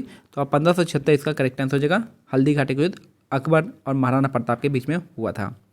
फिर 68 का जो है ऑप्शन देखिए, 68 का जो आंसर है आपका ऑप्शन नंबर ए इसका करेक्ट आंसर हो जाएगा। पहला का जजिया का उन्मूलन कब होता है? ये आपका 1564 में होता है। इबादत खाना का निर्माण जो है 1575 में किया जाता है। मनसबदरी प्रणाली जो है आपका 1574 में आती है। दीन इलाही 1582 में आता है। फिर से देखिए, अकबर ने जजिया का उन्मूलन करता है 1564 में। इबादत खाना का निर्माण 1575 में। मनसबदरी प्रणाली लाता है 1574 में। और दीन इलाही आती है 1582 में। नेक्स्ट है, निम्नलिखित में से कौन अकबर के दरबार में 9 रत्नों में से एक नहीं था? तो आपको 9 रत्न पूरा याद होना चाहिए। तो 69 का हमारा कौन सा हो जाएगा? ऑप्शन नंबर डी इस हो जाएगा। आमिर खुसरो किसके टाइम में थे? ये थे आपके अलाउद्दीन खिलजी के टाइम में थे। तो बाकी बीरबल थे, राजा टुररमल थे और तानसेन थे। आमिर खुसरो नहीं थे। इंग्लिश में आइए रिविजन करते हैं। Malkhand was the capital of which medieval dynasty? Malkhand किसकी राजधानी थी, बताइएगा आप मेरे को। तो इसकी जो आपका राष्ट्रकूट का हो जाएगा, राष्ट्रकूट की राजधानी थी मलखंड। तो क्या हो जाएगा हमारा? राष्ट्रकूट जो है ऐसे तो राजधानी फाउंडर कौन था? दांती दुर्ग थी। और राष्ट्रकूट का है मलखंड हो जाएगा। नेक्स्ट है, कविराज मार्ग जो है किसके द्वारा लिखा गया है? तो अमोघ वर्ष के द्वारा लिखा गया है कविराज मार्ग। फर्स्ट बैटल ऑफ तराइन जो आपका पृथ्वीराज चौहान जो है जीते थे। सेकंड बैटल ऑफ तराइन में मोहम्मद गौरी जीता था। और चंदावड़ का युद्ध में यही आपका गलत है। ऑप्शन नंबर सी क्या है आपका गलत है। और करेक्ट इनकरेक्ट मैच क्या है? ओनली सी है, ऑप्शन सी हो जाएगा। Which of the following Hindu temple belong to Vaishnavism faith? Vaishnavism faith से कौन जुड़ा हुआ है? तो ये हो जाएगा पुरी का जगन्नाथ मंदिर। पुरी का जगन्नाथ मंदिर वैष्णविज्म फेथ से जुड़ा हुआ है। बाबर विक्ट्री को देखा जाता है किस तरीके से? Beginning of the Mughal empire. Babur की विक्ट्री को मुगल एम्पायर की का बिगिनिंग देखा जाता है। But which of the following weakness, internal weakness क्या था इंडियन का? ये था पॉलिटिकल फ्रैगमेंटेशन था। और एक दूसरे के बीच में क्या होता था? राइवलरी होता था आपस के रूलर के। फिर यहाँ पे बताना है कि आपका कन्नौज का 1540 में था। तो सबसे पहले क्या हुआ था? आपका बैटल ऑफ पानीपत हुआ था 1526 में, जो कि आपका ऑप्शन नंबर 2 है। उसके बाद जो है आपका battle of Ghaghra, battle of Khanwa 2 के बाद एक आया था। तो ऑप्शन नंबर ए हो जाएगा। नेक्स्ट है क्वेश्चन नंबर 63 का देखेंगे। 63 हो जाएगा हमारा, बैटल ऑफ चौसा जो है आपका किसके बीच में था? तो अकबर नहीं था, आपका हुमायूं और शेरशाह सूरी के बीच में था। गुलबदम बेगम ने हुमायूंनामा लिखा है। और जो है आपका दूसरा सही है। बाबर ने अपना ऑटोबायोग्राफी तुझो के बाबरी लिखा है टर्की लैंग्वेज में। दूसरा और तीसरा सही है। तो बी इसका करेक्ट आंसर हो जाएगा। नेक्स्ट है, what was the cause of the Mughal empire Humayun death? Humayun का डेथ का कारण क्या था? तो वो जो है आपका अपने लाइब्रेरी के सीढ़ियों से गिर गया था। ऑप्शन नंबर डी इसका करेक्ट आंसर हो जाएगा। Which of the following statement about the सूर एम्पायर इज नॉट करेक्ट। सूर एम्पायर के बारे में कौन सा सही नहीं है, तो याद रखिएगा Sur empire was founded by Shershah Suri, सही है। Sur empire introduce the rupaya as a standardize currency. Sur empire जो है रुपया को एक स्टैंडर्डाइज करेंसी बनाता है। और सूर एम्पायर है जो कैपिटल आगरा, आगरा उसकी कैपिटल नहीं थी। और Sur empire was build the grand trunk road, उन्होंने ग्रैंड ट्रंक रोड की निर्माण करवाया था। तो ऑप्शन नंबर सी इसका करेक्ट आंसर हो जाएगा। नेक्स्ट है आपके यहाँ पे 66 का ऑप्शन क्या है, 66 जो है इसका आंसर है आपका ऑप्शन नंबर ए है आपका। तो इक्ता क्या था, इक्ता जो है आपका ये है आपका हकीम हो जाएगा। परगना क्या है, परगना आपका सिकदार हो जाएगा। फिर जो है ग्राम मुकद्दम हो जाएगा और सरकार आएगा सिकदार है सिकंदरन। बैटल ऑफ हल्दी घाटी किसके किसके बीच में होता है, तो आपका अकबर के टाइम होता है, अकबर का महाराणा प्रताप से होता है ऑप्शन। अब महाराणा प्रताप कौन थे, मेवाड़ के रूलर थे, किस कहाँ के, मेवाड़ के, MEWAR। जजिया का एबोलिशन कब होता है, 1564 में होता है। इबादत खाना कब होता है, बिल्ट 1575 में। मंशदरी सिस्टम 1574 में। दीन इलाही 1582 में, याद रखिएगा, ठीक है। तो 68 का ऑप्शन क्या हो जाएगा, 68 का ऑप्शन जो हो जाएगा आपका ऑप्शन नंबर ए हो जाएगा। पहला का बी, दूसरा का ए, तीसरा का डी, चौथा का C. Which of the following was not one of the 9 gems, इनमें से कौन अकबर के कोर्ट में नहीं थे, नौरत्नों में से नहीं थे। तो आपका आमिर खुसरो नहीं थे, बाकी बीरबल थे, तानसेन थे, राजा टोडरमल थे। नेक्स्ट है आपका क्वेश्चन नंबर 70 देखेंगे हम यहाँ पे। क्वेश्चन नंबर 70 है आपका सर थॉमस रो किस मुगल शासक के दरबार में गए थे। याद रखना है कि 70 का जो हो जाएगा आपका कौन सा आंसर हो जाएगा, तो ये आपका बी हो जाएगा, जहांगीर के टाइम में गए थे। सर थॉमस रो किस मुगल शासक के दरबार में गए थे, तो ये थे आपके जहांगीर के टाइम में गए थे। नेक्स्ट है किस मुगल शासक ने दिल्ली में लाल किला और जामा मस्जिद दोनों का निर्माण करवाया था, तो शाहजहां ने करवाया था। दिल्ली में लाल किला और जामा मस्जिद का निर्माण शाहजहां ने करवाया था। साथ साथ आपका कहाँ पे, आगरा में ताजमहल। नेक्स्ट है निम्नलिखित में से किसे जिंदा पीर के नाम से जाना जाता है, तो जिंदा पीर के नाम से एक को जानते हैं जिसका नाम है औरंगजेब। जिंदा पीर के नाम से किसे जानते हैं, तो औरंगजेब को जानते हैं। आलमगीर भी औरंगजेब को ही कहा जाता है। नेक्स्ट है 73 का मैच करना है यहाँ पे। 73 का देखते हैं, 73 का ऑप्शन जो है आपका ऑप्शन नंबर डी हो जाएगा इसका करेक्ट। सूबा क्या होता था, मुगल काल में मुगल प्रशासनिक इकाई जो थी सूबा, सूबा क्या थी, सूबा थी आपकी सिपह सालार हो जाएगा। सरकार क्या था, ये आपका फौजदार हो जाएगा। परगना क्या था, सिकदर सिकदर हो जाएगा। और ग्राम क्या था, मुकद्दम हो जाएगा, ग्राम मुकद्दम। तो सूबा आपका सिपह सालार हो जाएगा आपका सूबा। सरकार फौजदार, आपका परगना जो है सिकदार, और आपका ग्राम मुकद्दम। ऑप्शन नंबर डी इसका करेक्ट आंसर हो जाएगा। किस मुगल शासक ने मनसब्दरी सुधारों के एक भाग के रूप में दुआस्पा शाही अस्पा प्रणाली की शुरुआत की थी। दुआस्पा शाही अस्पा किसका था, तो आपका जहांगीर का था। दुआस्पा शाही अस्पा किसका था, जहांगीर का था। 74 का ऑप्शन नंबर सी इसका करेक्ट आंसर हो जाएगा। और जहांगीर ने चैन ऑफ जस्टिस बनाया था, एक चेन बनाई थी जस्टिस की। 10 साला प्रणाली के तहत भूमि राजस्व का आकलन निम्नलिखित में से किस आधार पर किया जाता था। तो 10 साला प्रणाली के तहत भूमि राजस्व का आकलन जो है किस आधार पर करते थे, तो ये हो जाएगा 75 का ऑप्शन नंबर ए हो जाएगा, वर्ष की वास्तविक उपज के आधार पे। तो वर्ष की वास्तविक उपज के आधार पे जो है आपका 10 साला सिस्टम में भूमि राजस्व का आकलन किया जाता था। ऑप्शन नंबर ए हो जाएगा। ये गलत है आपका, 75 का ऑप्शन नंबर सी दे रखा है, ये नहीं। पिछले 10 वर्षों की औसत उपज की कीमतों पे हो जाएगा।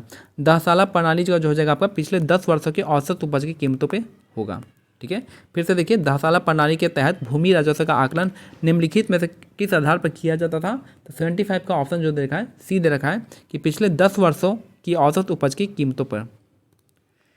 नेक्स्ट है अकबर द्वारा शुरू की गई मनसबदारी प्रणाली के बारे में निम्नलिखित कथनों पर विचार करना है। तो 76 का जो आंसर है हमारा वो है ऑप्शन नंबर ए है। यहाँ पे ऑप्शन नंबर ए है 1 और 2। यहाँ जो मनसबदारी प्रणाली है वो आपका यह अधिकारियों के पद, वेतन और सैन्य जिम्मेदारियों को निर्धारित करने की एक प्रणाली थी, सही है। दूसरा है आपका मनसब्द को जाट और सवार रैंकों में विभाजित किया था। जाट और सवार हो जाएगा, 2 रैंकों में। केवल यहाँ पे आ गया, गलत ही हो जाएगा। और मनसब पिता और पुत्र का ये गलत होता है, ठीक है, यहाँ पे नहीं था ऐसा कुछ। तो यहाँ पे 1 और 2 इसका करेक्ट आंसर हो जाएगा। नेक्स्ट है फिर मिलान कीजिए किताब और लेखक 77 का। 77 का जो आंसर है आपका ऑप्शन नंबर बी है। 77 का ऑप्शन नंबर क्या है, ऑप्शन नंबर बी हो जाएगा आपका हसमत उल आरिफिन, ये हो जाएगा आपका दारा शिकोह। फुतूहत ए आलमगीरी किसका है आपका, ये आपका ईश्वर दास का है। आईने अकबरी अबुल फजल हो जाएगा और अकबरनामा अबुल फजल। ठीक है, कोई भी हो जाएगा, आप देख सकते हैं। अबुल फजल 2 जगह लिखा हुआ है। तो एक बार देख लेते हैं, आपका यहाँ पे बी आंसर दे रखा है यहाँ पे कि हसमत उल आरिफिन किसका है, ये आपका दारा शिकोह का हो जाएगा। फुतूहत आलमगीरी हो जाएगा आपका ईश्वर दास का। सी का 4 दे रखा है। आईने अकबरी आपका अबुल फजल और अकबरनामा अबुल फजल। नेक्स्ट है यहाँ पे, निम्नलिखित में से कौन सा मुगल साम्राज्य के पतन का कारण है।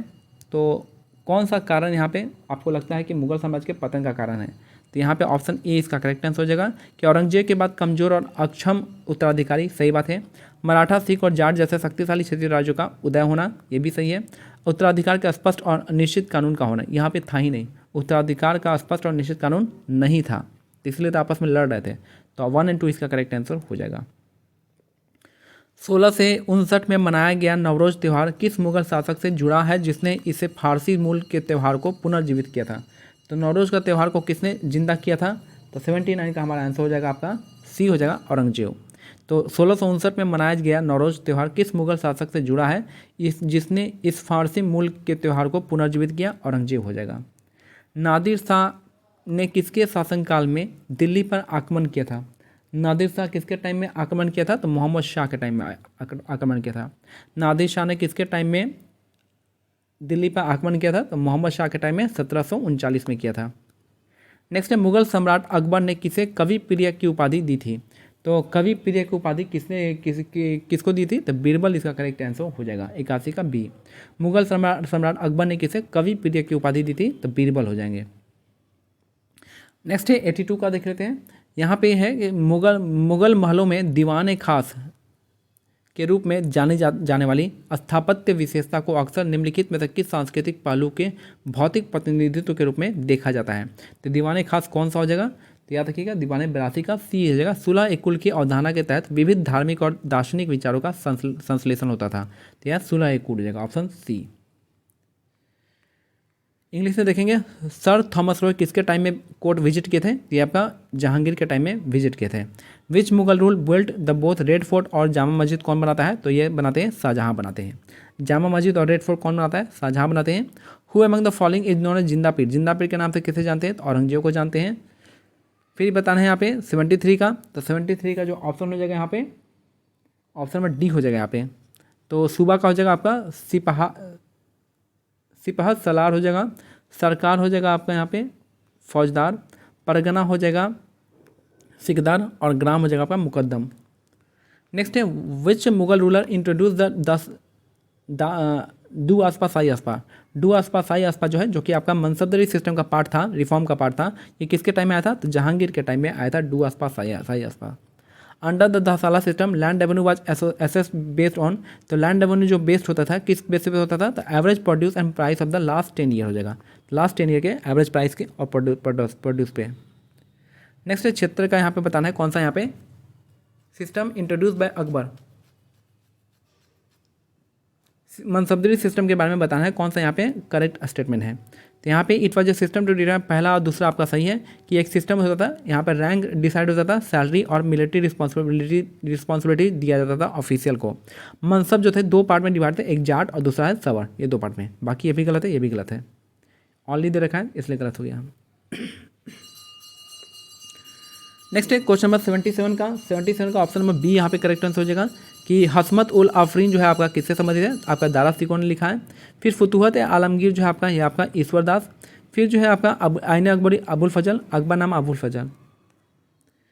नेक्स्ट है आपका कौन सा कॉज है आपके मुगल एम्पायर के डिक्लाइन का, कौन सा यहाँ पे कॉज पूछ रहा है। तो वीक और इनकम्पिटेंट सक्सेसर आए थे औरंगजेब के बाद, सही बात है। पावरफुल किंगडम का उत्थान हुआ था जैसे मराठा, सिख और जाट, ये भी सही है। और यहाँ पे क्लियर और डेफिनेटिव लॉ नहीं था सक्सेशन का, तो यहाँ पे हो जाएगा। तो 1 और 2 इसका करेक्ट आंसर हो जाएगा। नवरोज फेस्टिवल जो है आपका सेलिब्रेटेड इन 1659। तो 1659 में किसका टाइम चल रहा था। तो आपका औरंगजेब का टाइम चल रहा था। और जिससे आपका मुगल रूल ये इसने क्या किया था नवरोज फेस्टिवल को, जो कि पारसी ओरिजिन का फेस्टिवल है, जिसने इसको जिंदा किया था। तो औरंगजेब ने किया था। नादिर शाह किसके टाइम में इन्वेट किया था। तो मोहम्मद शाह के टाइम में 1739 में किया था। कवि प्रिय जो है किसको कहा गया है, तो बीरबल को कहा गया, बताया जा रहा है। तो कवि प्रिय जो है बीरबल को कहा गया है। To whom did Mughal empire Akbar confer the title Kavi Priya, कवि प्रिय जो है किसे कहा गया है, तो बीरबल को कहा गया है। 81 का यहाँ पे डाउट हो रहा है मेरे को, ऑप्शन नंबर बी दे रखा है, तो बीरबल हो जाएगा कवि प्रिय।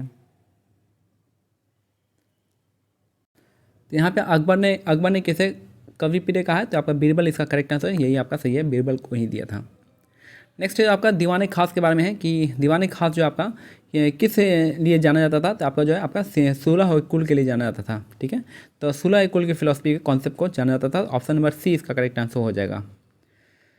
नेक्स्ट है 83 नंबर, किस मुगल सम्राट के काल को मुगल चित्रकला का स्वर्ण युग या चरमोत्कर्ष माना जाता है, तो ये किसके टाइम को कहते हैं, तो जहांगीर के टाइम को माना जाता है। तो मुगल तो ये हो जाएगा जहांगीर हो जाएगा। ये तो यूपीएससी का भी क्वेश्चन पूछा गया है कि कुछ मुगल सम्राट के शासनकाल को मुगल चित्रकला का स्वर्ण युग कहते हैं, तो आपका जहांगीर हो जाएगा। अगर आर्किटेक्चर पूछेंगे तो शाहजहां। नेक्स्ट है निम्नलिखित में से कौन मुगल चित्रकला की विशिष्ट विशेषता नहीं थी, तो कौन सा इनमें से नहीं था, तो ये था आपका ऑप्शन बी हो जाएगा, आपका त्रिआयामी परिप्रेक्ष्य पर जोर नहीं दिया गया था। उस समय 3 डायमेंशन सिस्टम नहीं होता था। यहाँ पे जीवित रंग और जटिल विवरणों का उपयोग होता था। दरबार का दृश्य, शिकार का दृश्य और ऐतिहासिक घटनाएं होते थे। फारसी, भारतीय और कुछ हद तक यूरोपियन कलात्मक का मिश्रण होता था। तो सही है, उस समय 3D सिस्टम नहीं आया था। पेट्रा ड्यूरा, ये आपका बीपीएससी का ही पूछा गया क्वेश्चन है, बीपीएससी यूपीएससी दोनों में पूछा गया। पेट्रा ड्यूरा कला रूपों का प्रचलन किस मुगल सम्राट के शासनकाल के दौरान प्रमुख हो गया था, तो पेट्रा ड्यूरा सिस्टम जो है आपका किस में लगाया गया था, तो आपका ताजमहल में भी लगाया गया है। तो यहाँ पे 85 का आंसर क्या हो जाएगा, 85 का आंसर डी हो जाएगा, शाहजहाँ के टाइम में।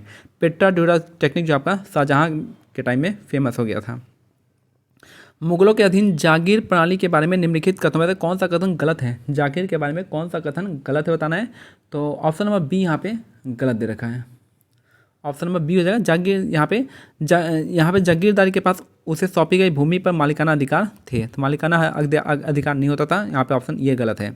जागीरें नकद वेतन के बदले राजस्व भार थी, और यह इस प्रणाली के कारण अक्सर किसानों के शोषण का सामना करना पड़ता था, ये भी सही है। और जागीरें हस्तांतरण होती थी, तो सही बात है। मुगल शासन के दौरान सरकार स्तर पर कानून और व्यवस्था बनाए रखने के लिए निम्नलिखित में से कौन जिम्मेदार होता था, तो कौन जिम्मेदार होता था, ये होते थे आपके फौजदार होते थे। तो मुगल शासन के दौरान सरकार यानी जिला स्तर पर कानून और व्यवस्था बनाए रखने के लिए कौन जिम्मेदार होते थे, तो फौजदार होते थे। नेक्स्ट है मुगल शासकों के संरक्षण में विशेषकर अकबर के शासनकाल में संगीत का कौन सा रूप सबसे अधिक फला फूला था, तो संगीत का ध्रुपद गायन जो फला फूला था। कौन सा संगीत का ध्रुपद गायन, जो कि आपको तानसेन गाते थे। नेक्स्ट है बाबरनामा मूलतः किस भाषा में लिखी गई, तो मैंने लिखा था बाबरनामा जो आपका तुर्की भाषा में लिखी गई है, चदगाई तुर्के। तो 89 का क्या हो जाएगा, ऑप्शन सी हो जाएगा। तो बाबरनामा जिसका नाम था तुजुक ए बाबरी, तो तुजुक से आ जाए आप याद रख सकते हो, तुर्की में। किस मुगल सम्राट ने महाभारत को फारसी अनुवाद जिसे रज्मनामा के नाम से जाना जाता है उसको संरक्षण प्रदान किया था, तो किसके टाइम में, ये था आपका सी हो जाएगा, अकबर के टाइम में।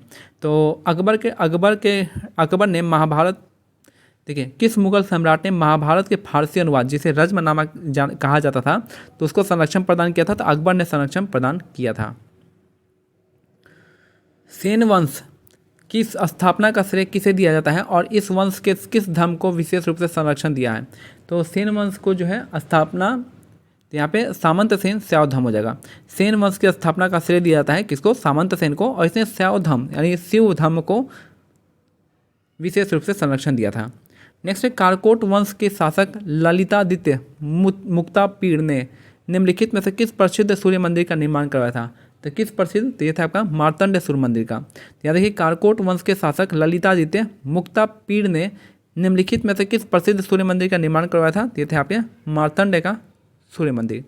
पल्लव वंश की सांस्कृतिक उपलब्धियों में से एक महाबलीपुरम के रथ मंदिर किस शासन के शासनकाल में बनाए गए थे, तो महाबलीपुरम का जो है रथ मंदिर जो है किसके टाइम में बना था, ये था आपका नरसिंह प्रथम वंश के टाइम में। याद रखिए पल्लव वंश की राजधानी कहाँ पे, कांचीपुरम हो जाएगा। यहाँ पे रथ महाबलीपुरम का रथ मंदिर फेमस है, और ये जो है आपका नरसिंह वर्मन प्रथम के टाइम में बनवाए गए थे। नेक्स्ट यहाँ बताना है कि कथनों पर विचार करना है, कौन सा कथन 94 का कौन सा हो जाएगा, 94 का जो है बताना है कि अरबों के 712 ईस्वी के सिंध पर हमले के परिणाम स्वरूप भारतीय ग्रंथ पंचतंत्र और ब्रह्म सिद्धांत का अरबी में अनुवाद हुआ, जिसने यूरोप में भारतीय खगोलीय ज्ञान को फैलाने में मदद किया था। पहला स्टेट फॉरवर्ड क्या है, सही है। मोहम्मद बिन कासिम ने सिंध पर हमला करने के बाद दिल्ली को अपनी राजधानी बनाया और वहाँ जजिया का लागू किया। ये आपका गलत दे रखा है, तो ये आपका दूसरा गलत है, ऑप्शन 1 ही आपका सही है। नेक्स्ट है आपका 95 का इल्तुतमिश के रिगार्डिंग क्वेश्चन है 95 का। तो 95 का देखते हैं कौन सा है। तो यहाँ इल्तुतमिश ने 1221 में चंगेज खां के आक्रमण को दिल्ली सल्तनत को बचाया, जो ख्वारिज्म के शासक जलालुद्दीन मंगबरनी का पीछा करते हुए सिंध तक पहुँचा था। ये तो आपको सही है कि इल्तुतमिश ने आपका मंगोल अटैक से बचाया था, क्योंकि जो है मंगोल जिसका पूछा कर रहे थे उसको इल्तुतमिश जो है संरक्षण नहीं दिया था, तो इसलिए बच गया था। इल्तुतमिश ने 1206 में मोहम्मद गौरी की मृत्यु के बाद सुल्तान के पद को वंशानुगत बनाया और स्वयं को खोकर विद्रोह के दौरान सुल्तान घोषित किया। तो ये आपका गलत है, तो ऑप्शन यहाँ पे ए इसका करेक्ट आंसर हो जाएगा। केवल कथन एक सही है, 95 का ऑप्शन ए सही है। दिल्ली सल्तनत का कौन सा शासक सिंचाई के लिए नहर निर्माण करने वाला पहला सुल्तान बना था? तो पहला सुल्तान कौन था? तो ये आपका तुगलक था, और ये थे गयासुद्दीन तुगलक हो जाएगा। 96 का ऑप्शन नंबर गयासुद्दीन तुगलक हो जाएगा। और नहरों का कैनाल जो है, नहरों का नेटवर्क कौन बनाया था? तो वो आपका फिरोज शाह तुगलक वहाँ बनाया था। लेकिन जो ये बीपीएससी में पूछा गया क्वेश्चन है कि नहरों का जो है शासक सिंचाई के लिए नहर निर्माण करने वाला पहला सुल्तान पूछा है, तो पहला सुल्तान आपका गयासुद्दीन तुगलक था। नेक्स्ट है 83 नंबर, इंग्लिश में आप देखेंगे the period of which Mughal empire is considered golden age of golden age और जीनीत ऑफ मुगल पेंटिंग, यानी मुगल पेंटिंग का सबसे गोल्डन एज या फिर जीनीत किसके टाइम को कहते हैं? तो जहांगीर के टाइम को कहते हैं। नेक्स्ट है इनमें से कौन सा जो है मुगल पेंटिंग के बारे में सही नहीं है? तो याद रखिएगा कि जो है वाइब्रेंट कलर और इंट्रिकेट डिटेल्स होते थे, 3 डायमेंशनल पिक्चर यहाँ पे नहीं होता था। बाकी यहाँ पे कोर्ट सीन होते थे, हंटिंग सीन होते थे और हिस्टोरिकल इवेंट होते थे। यहाँ पे पर्सिया, इंडियन और यूरोपियन स्टाइल यहाँ पे मिक्स होते थे, इन्फ्लुएंस होता था। पेट्रा ड्यूरा टेक्निक किसके रीजन में फेमस हुआ था? तो आपका शाहजहाँ के टाइम में पेट्रा ड्यूरा टेक्निक फेमस हुआ था। नेक्स्ट यहाँ पे जागीर सिस्टम के बारे में क्या सही नहीं है? तो याद रखिएगा कि जो jagir revenue assignment in the lieu of cash salary, cash के बदले में रेवेन्यू असाइन होते थे, आपका जागीर होते थे, पहला सही है। Jagir had property right over the land assign to him, तो प्रॉपर्टी राइट आई थिंक नहीं होता था। 86 का क्या हो जाएगा आपका? ऑप्शन बी यही आपका गलत है, प्रॉपर्टी राइट नहीं होता था। The system often led to the exploitation of peasant के एक्सप्लोटेशन के का होता था यहाँ पे सिस्टम, तो या जागीर वे ट्रांसफरेबल होते थे, ठीक है। तो ऑप्शन बी यहाँ पे गलत हो जाएगा। Who among the following was the responsible for maintaining the law and order in सरकार, यानी डिस्ट्रिक्ट में लॉ एंड ऑर्डर मेंटेन कौन करता था? तो आपका फौजदार करते थे, ऑप्शन ए। नेक्स्ट यहाँ पे विच ऑफ द फॉलोइंग म्यूजिक, कौन सा म्यूजिक जो है फ्लरिश किया था आपका मुगल टाइम में, स्पेशली अकबर के टाइम में? तो ध्रुपद हो जाएगा, जो कि आपका कौन गाते थे? तानसेन। बाबरनामा और किसके ओरिजिनली रिटर्न हुआ था, किस लैंग्वेज है? तो टर्की लैंग्वेज में बाबरनामा हुआ था। अब बाबरनामा जो है उसके बुक का नाम क्या था? तुजु के बाबरी, बाबर के द्वारा लिखा गया था टर्की लैंग्वेज में। Which Mughal empire patronize the Persian translation of the Mahabharata, ठीक है। महाभारत का पर्सियन ट्रांसलेशन को क्या कहा जाता है? रज्मनामा कहा जाता है। और इसको किसने संरक्षण दिया था? तो आपका अकबर ने संरक्षण दिया था। नेक्स्ट है who credited with founding Sen dynasty, Sen dynasty के फाउंडर कौन है? तो आपका सामंत सेन हो जाएगा। और ये कौन से धर्म को संरक्षण दिया था? तो आपका सैविज्म को संरक्षण दिया था, शिव धर्म को। नेक्स्ट है which of the following famous sun temple, इनमें से कौन सा फेमस सन टेम्पल जो कि ललितादित्य मुक्तापीठ के द्वारा बनाया गया था, कहाँ पे? कारकोट रूलर था। तो ये था आपका मार्तंडे का सन टेम्पल।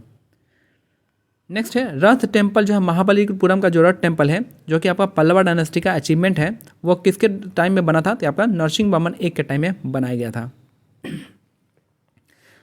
नेक्स्ट यहाँ पे बताया गया जब अरब इन्वेशन सिंध में हुआ था, तो ये क्या होता है यहाँ पे जो पंचतंत्र को तब जाके पंचतंत्र का ब्रह्म सिद्धांत को अरबिक में ट्रांसलेट होने लगे।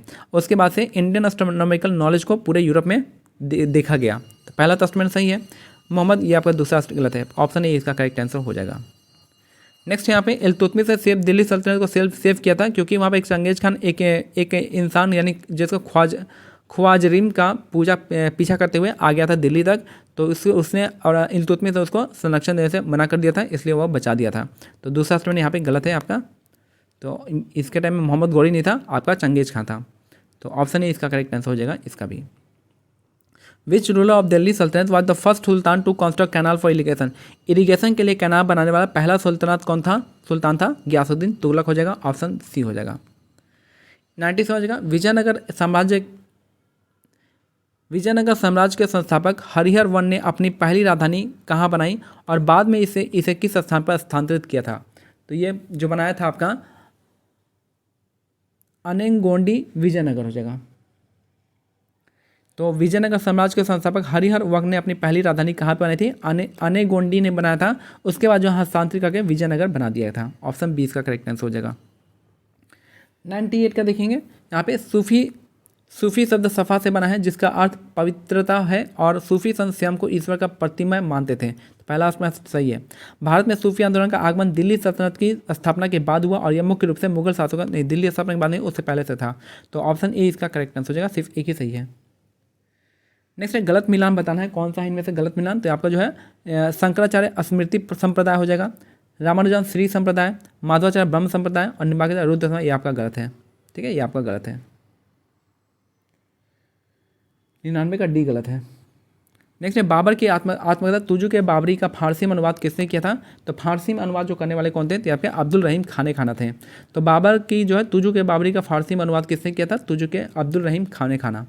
बख्तियार खिलजी के शव को कहाँ दफनाया गया है। तो ये जो दफनाया गया है कहाँ पे, तो अब बिहार शरीफ में दफनाया गया है।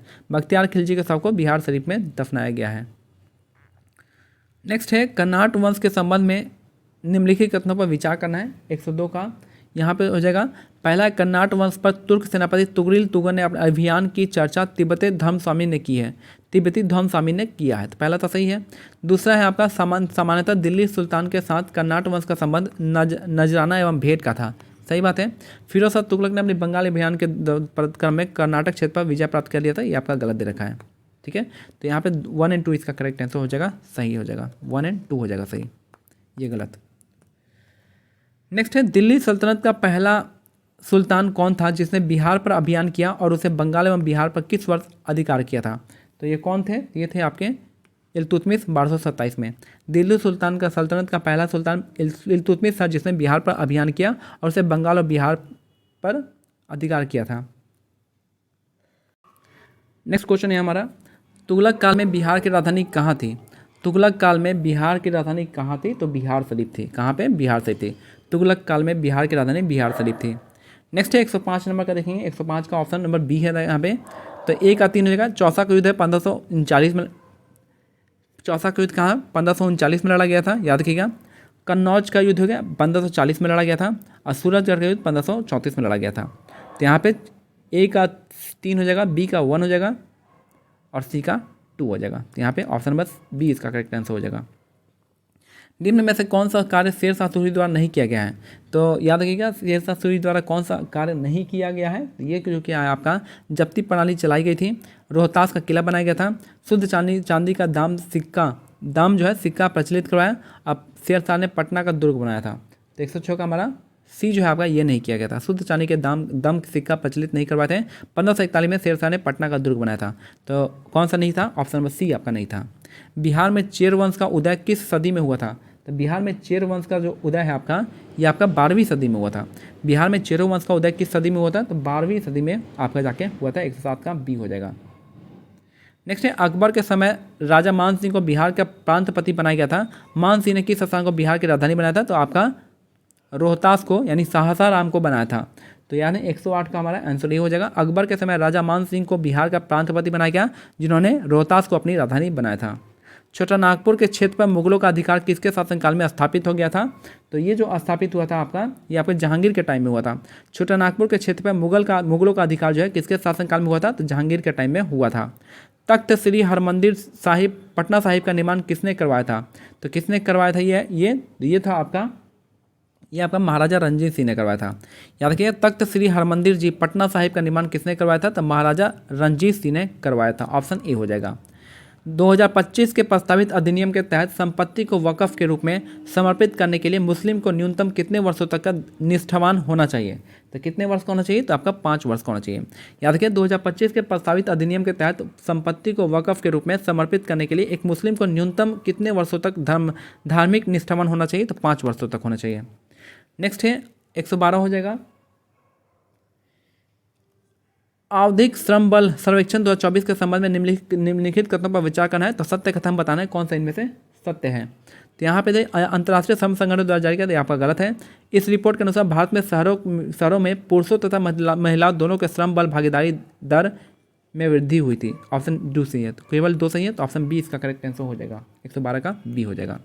चलिए यहाँ पे इंग्लिश में देखते हैं। Where did Harihara one the founder of the Vijayanagara empire built his first capital. पहला कैपिटल कहाँ पे था? तो यहाँ पे अनेनगोंडा था और दूसरा सेकंड कैपिटल क्या हो गया? विजयनगर हो गया। नेक्स्ट यहाँ पे बताना है कि करेक्ट कौन सा है। तो word Sufi is drive from सफ़ा। सूफी कहाँ से मिलता है? सफ़ा से मिलता है, जिसका मतलब प्योरिटी होता है। Sufi saint consider themselves beloved of God, God के बिलव माने जाते हैं। तो पहला स्टेटमेंट सही है। और यहाँ पे जो दिल्ली सल्तनत के बाद नहीं होता, दिल्ली सल्तनत के पहले से ही आपका सूफी मूवमेंट स्टार्ट हुआ था। तो ओनली वन इज करेक्ट, पहला ही स्टेटमेंट सही है। शंकराचार्य यहाँ पे 99 का पूछ रहा है कि कौन सा यहाँ पे इनकरेक्ट मैच है। तो 99 का कौन सा इनकरेक्ट हो जाएगा? तो ये आपका डी आपका इनकरेक्ट है, बाकी आपका तीनों सही है। शंकराचार्य हो जाएगा, स्मृति से एक्ट हो जाएगा, रामानुजा श्री से एक्ट हो जाएगा, माधवाचार्य ब्रह्मो से एक्ट हो जाएगा।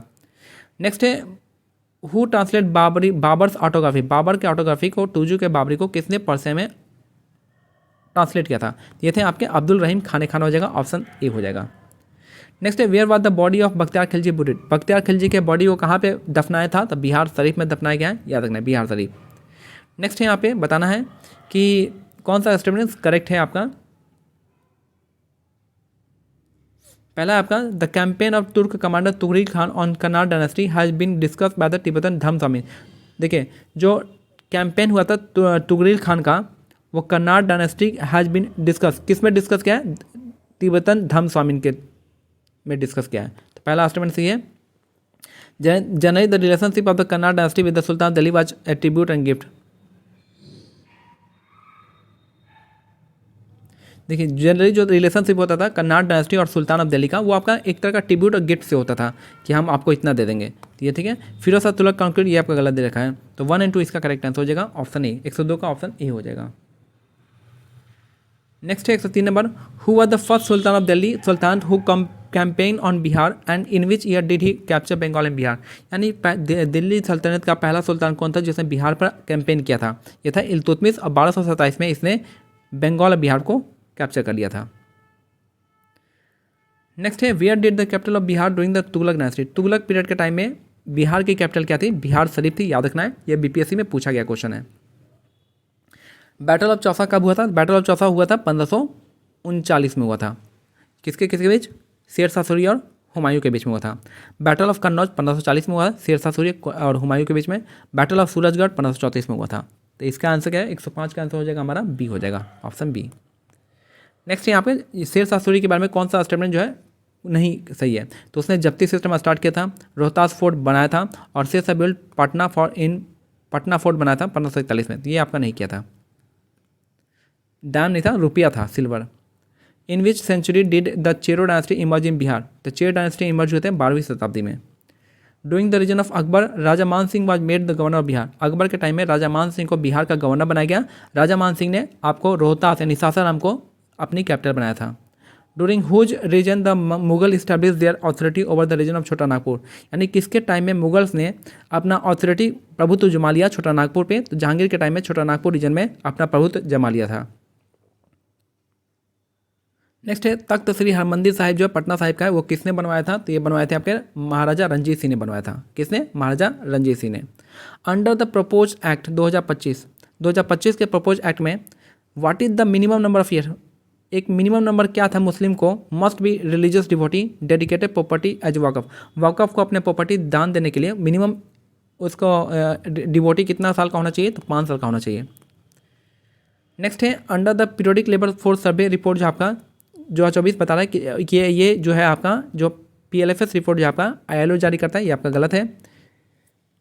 NSSO जारी करता है PLFS report. According to the report the labour force participation rate जो आपका मेन और वेमेन का इंक्रीज हो गया सिटी में। तो ये आपका सही है, ओनली 2 इसका करेक्ट आंसर हो जाएगा। 113 नंबर प्रधानमंत्री मुद्रा योजना कब प्रारंभ की गई थी? तो प्रधानमंत्री मुद्रा योजना जो कब आया था? तो ये आया था आपका 2015 में आया था। नेक्स्ट है छठे बिम्स्टेक सम्मेलन के संबंध में निम्नलिखित कथनों पर विचार करना है। तो 114 का क्या है आपका, यहाँ पे इसकी अध्यक्षता थाईलैंड ने की थी, सही बात है। इसका विषय बिम्स्टेक समृद्ध, लचीला और खुला था, और इसमें की गई घोषणा के अनुसार वर्ष 2027 में प्रथम बिम्स्टेक खेलों का आयोजन किया जाएगा। तीनों ही स्टेटमेंट क्या है आपका करेक्ट है। तो याद रखिए बिम्स्टेक जो है छठा बिम्स्टेक शिखर सम्मेलन में इसकी अध्यक्षता थाईलैंड ने किया है, और इसमें जो विषय था बिम्स्टेक समृद्ध, लचीला और खुला हो जाएगा, और इसमें की गई घोषणा के अनुसार 2027 में प्रथम बिम्स्टेक खेलों का आयोजन किया जाएगा। नेक्स्ट है सामाजिक सुरक्षा की स्थिति रिपोर्ट 2025 किसने जारी की है। सामाजिक सुरक्षा की स्थिति रिपोर्ट 2025 जो है जारी करने वाला कौन है, तो ये है आपका विश्व बैंक है। किस देश ने हाल ही में 3D प्रिंटेड ट्रेन स्टेशन बनाया है, तो 3D प्रिंटेड ट्रेन स्टेशन किसने बनाया है, ये हो जाएगा आपका, ये आपका जापान हो जाएगा। जापान ने 3D प्रिंटेड ट्रेन स्टेशन बनाया है। हाल ही में किस देश ने भारत के साथ असन्य परमाणु क्षेत्र में सहयोग बनाने हेतु भारत में छोटे मॉड्यूलर रिएक्टर बनाने की घोषणा की है। तो छोटा मॉड्यूलर रिएक्टर कौन बनाएगा, तो ये बनाएगा आपका संयुक्त राष्ट्र अमेरिका बनाएगा। तो याद रखिए हाल ही में किस देश ने भारत के साथ असन्य परमाणु क्षेत्र में असहयोग बढ़ाने हेतु भारत में छोटे मॉड्यूलर रिएक्टर जो स्मॉल मॉड्यूलर रिएक्टर बनाने की घोषणा यूएसए ने किया था। तो 117 का ए इसका करेक्ट आंसर दिया हुआ है। नेक्स्ट है IIM अहमदाबाद अपना पहला विदेशी परिसर सितंबर 2025 में कहाँ खोलेगा, तो ये कहाँ खोलने वाला है, तो आपका दुबई में खोलने वाला है। कहाँ पे, दुबई में खोलने वाला है। IIM अहमदाबाद जो है आपका दुबई में खोलेगा।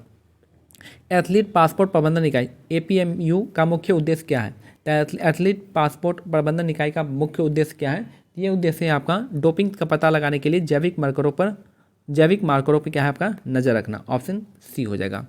हाल ही में विजिंजम अंतर्राष्ट्रीय बंदरगाह का उद्घाटन किया गया है, यह भारत के किस राज्य में है, तो विजिंजम कहाँ पे है, यह आपका केरल में है। हाल ही में विजिंजम अंतर्राष्ट्रीय बंदरगाह का उद्घाटन किया गया है, वो किस राज्य में है, तो आपका केरल राज्य में है। नेक्स्ट है अप्रैल 2025 में भारतीय रिजर्व बैंक के डिप्टी गवर्नर के रूप में किसे नियुक्त किया गया है, तो किसे नियुक्त किया गया है, तो ये है आपके पूनम गुप्ता को। अप्रैल 2025 में भारतीय रिजर्व बैंक के डिप्टी गवर्नर के रूप में किसे नियुक्त किया गया है, पूनम गुप्ता को नियुक्त किया गया है। नेक्स्ट है 122 नंबर हो जाएगा यहाँ पे कि अप्रैल 2025 में भारत के सर्वोच्च न्यायालय ने सेबी को PFI और AIF में पारदर्शिता संबंधी चिंताओं को देखने का निर्देश दिया है। रीजन क्या बता रहा है, रीजन बता रहा है कि विदेशी पोर्टफोलियो निवेशकों FPI और वैकल्पिक निवेश कोष AIF में संदिग्ध वित्तीय गतिविधि को रिपोर्ट सामने आई थी। सामने आएगा तभी तो जांच का आदेश देगा। तो जाहिर सी बात है कि क्या है यहाँ पे स्टेटमेंट रीजन क्या है, एक दूसरे का व्याख्या करता है। तो ऑप्शन नंबर ए इसका करेक्ट आंसर हो जाएगा। अप्रैल 2025 में कुंभकोणम पान के पत्ते को भौगोलिक संकेत GI टैग प्रदान किया गया है, या किस राज्य से संबंधित है। देख रहे हैं कुंभकोणम जो है, कोणम पान के पत्ते को GI टैग मिला है, वो किस राज्य का है, तो ये जो राज्य है हमारा कौन सा, ये आपका तमिलनाडु है। कुंभकोणम जो आपका पान के पत्ते तमिलनाडु को GI टैग दिया गया है। 124 नंबर बताना है कि 124 है विश्व स्वास्थ्य दिवस 2025 का थीम स्वास्थ्य शुरुआत आशाजनक भविष्य मातृ और नवजात शिशु स्वास्थ्य पर केंद्रित है, जिसका उद्देश्य वैश्विक नीति कार्रवाई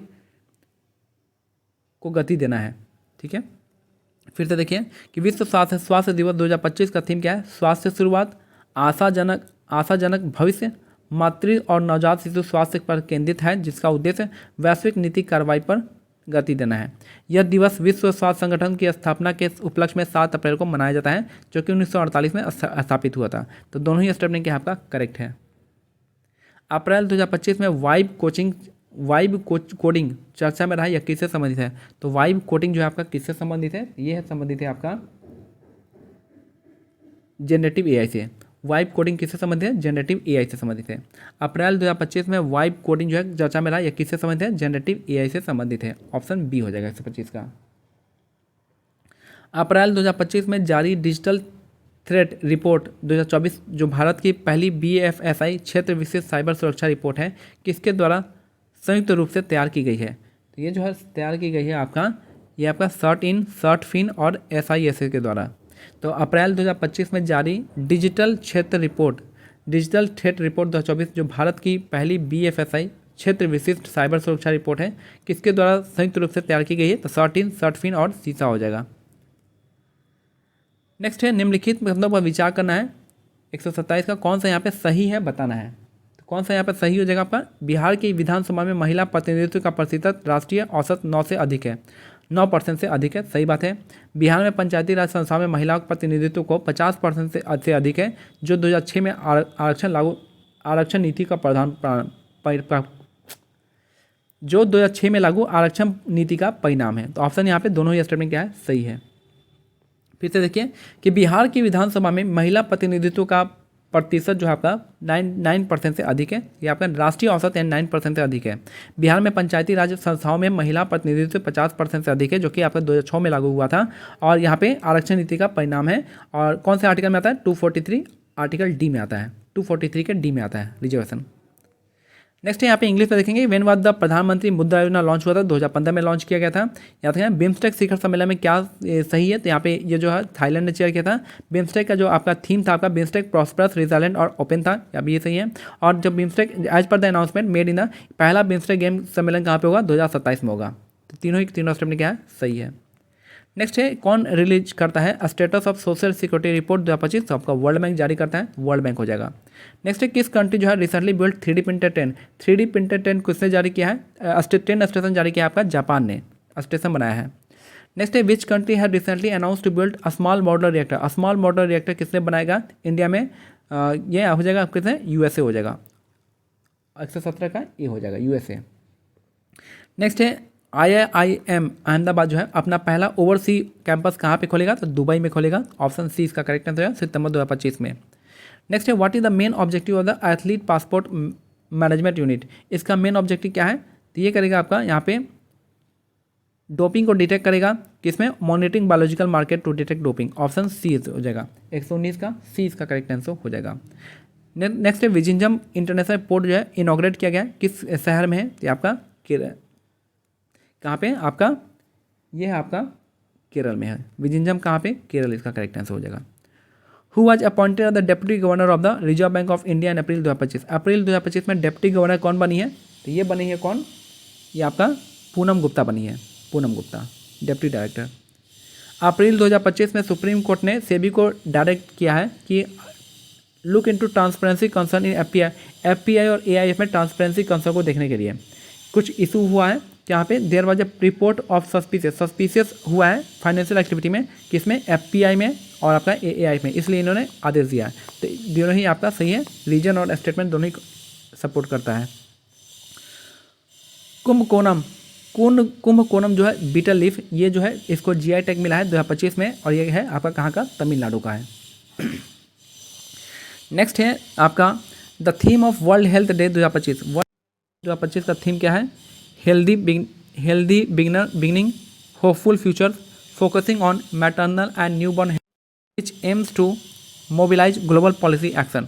तो ये आपका थीम दे रखा है वर्ल्ड हेल्थ डे 2025 का, और ये आपका 7 अप्रैल के उपलक्ष्य में मनाते हैं, क्योंकि 7 अप्रैल को WHO का इस्टेब्लिश हुआ था 1948 में। तो दोनों ही स्टेटमेंट क्या आपका करेक्ट है, सी हो जाएगा, बोथ स्टेटमेंट आप करेक्ट। नेक्स्ट है, वाइब कोडिंग किससे संबंधित है, वाइब कोडिंग का संबंध है आपका जनरेटिव एआई से, जो कि आपका अप्रैल 2025 में न्यूज में था।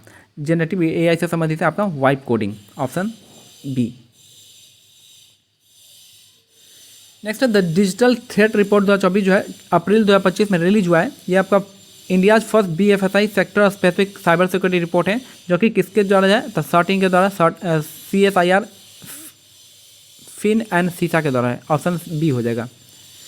नेक्स्ट है आपका यहाँ पे बताना है कौन सा स्टेटमेंट सही है, तो the percentage of women representation in legislative assembly of Bihar, Bihar के लेजिस्लेटिव असेंबली में जो परसेंटेज है वुमेन का हायर है नेशनल एवरेज 9% से, सही बात है।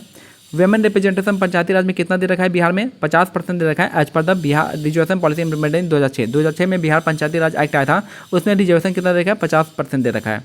और अब क्या है, जो बिहार में जो है वुमेन रिप्रेजेंटेशन 50% से अधिक हो गई है इस वजह से। तो यहाँ पे दोनों स्टेटमेंट क्या है आपका करेक्ट है। नेक्स्ट है INS वर्षा जो अप्रैल 2025 में चर्चा में रहा था, निम्नलिखित में से क्या है, तो INS वर्षा क्या है, एक तरह का, ये एक तरह का क्या है आपका परमाणु संचालित पनडुब्बियों का संचालन और रखरखाव बेस हो यहाँ पे। तो INS वर्षा क्या है, परमाणु संचालित पनडुब्बियों का संचालन और रखरखाव बेस है। नेक्स्ट है आपका निम्नलिखित कथनों पर विचार करना है, बताना है कि अप्रैल 2025 में भगवत गीता और नाट्य शास्त्र को यूनेस्को के memory of the world register में शामिल किया गया है, जिसमें भारत की कुल प्रविष्टियाँ 14 हो गई है, सही बात है। भगवत गीता को इस रजिस्टर में शामिल करने की पहली पहल जो है बिहार के सासाराम के डॉक्टर मयंक ने की, जो नालंदा विश्वविद्यालय में अध्यापक है। तो ये दोनों ही स्टेटमेंट क्या आपका करेक्ट है, और बिहार से समझिए तो आपको इसको याद रखना पड़ेगा। फिर से देख लीजिए कि अप्रैल 2025 में भगवद गीता नाट्यशास्त्र और नाट्यशास्त्र को यूनेस्को के memory of the world register में शामिल किया गया है, जिसे भारत की कुल प्रविष्टियाँ कितनी हो गई, 14 हो गई हैं। भगवद गीता को इस रजिस्ट्री में शामिल करने की पहल बिहार के सासाराम के डॉक्टर मयंक ने की, जो नालंदा विश्वविद्यालय के अध्यापक हैं। दोनों ही स्टेटमेंट क्या है, करेक्ट है, दोनों ही आपका सही है, दोनों ही सही है। नेक्स्ट है अप्रैल 2025 में भारत की पहली ट्रेन में एटीएम मशीन की स्थापना पंचवटी एक्सप्रेस में की गई है। यह सुविधा किसके सहयोग से शुरू की गई है, तो ये जो सुविधा है ये आपका बैंक ऑफ महाराष्ट्र से शुरू की गई है। अप्रैल 2025 में भारत की पहली ट्रेन जिसमें एटीएम मशीन की स्थापना किया गया, वह ट्रेन कौन सी है, पंचवटी एक्सप्रेस है, और यह बैंक ऑफ महाराष्ट्र के हेल्प से किया गया है।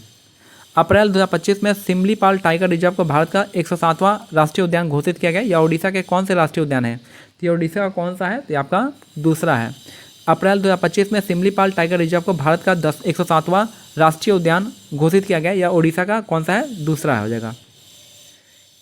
नेक्स्ट है 132 नंबर देखेंगे। 132 का हमारा आंसर जो है, चीन द्वारा अप्रैल 2025 में परीक्षित गैर विखंडनीय हाइड्रोजन बम मैग्नीशियम हाइड्राइड का उपयोग करता है, जो पारंपरिक परमाणु हथियारों की तुलना में कई रेडियोधर्मी प्रभाव उत्पन्न नहीं करता है। सही है। दूसरा यह एनपीटी और सीटीबीटी जैसे अंतर्राष्ट्रीय संधियों का दरकिनार कर सकता है। दोनों ही स्टेप में क्या है, सही है। फिर से देखिए इंपॉर्टेंट क्वेश्चन है कि चीन ने अप्रैल 2025 में एक ऐसा चीज़ बनाया है जो कि गैर विखंडनीय हाइड्रोजन बम मैग्नीशियम हाइड्राइड का उपयोग करता है, जो पारंपरिक परमाणु हथियारों की तुलना में कोई रेडियोधर्मी प्रभाव उत्पन्न नहीं करता है। और ये एनपीटी जब नहीं करेगा तो एनपीटी और सीटीबीटी से आपका संधि को दरकिनार कर लेगा।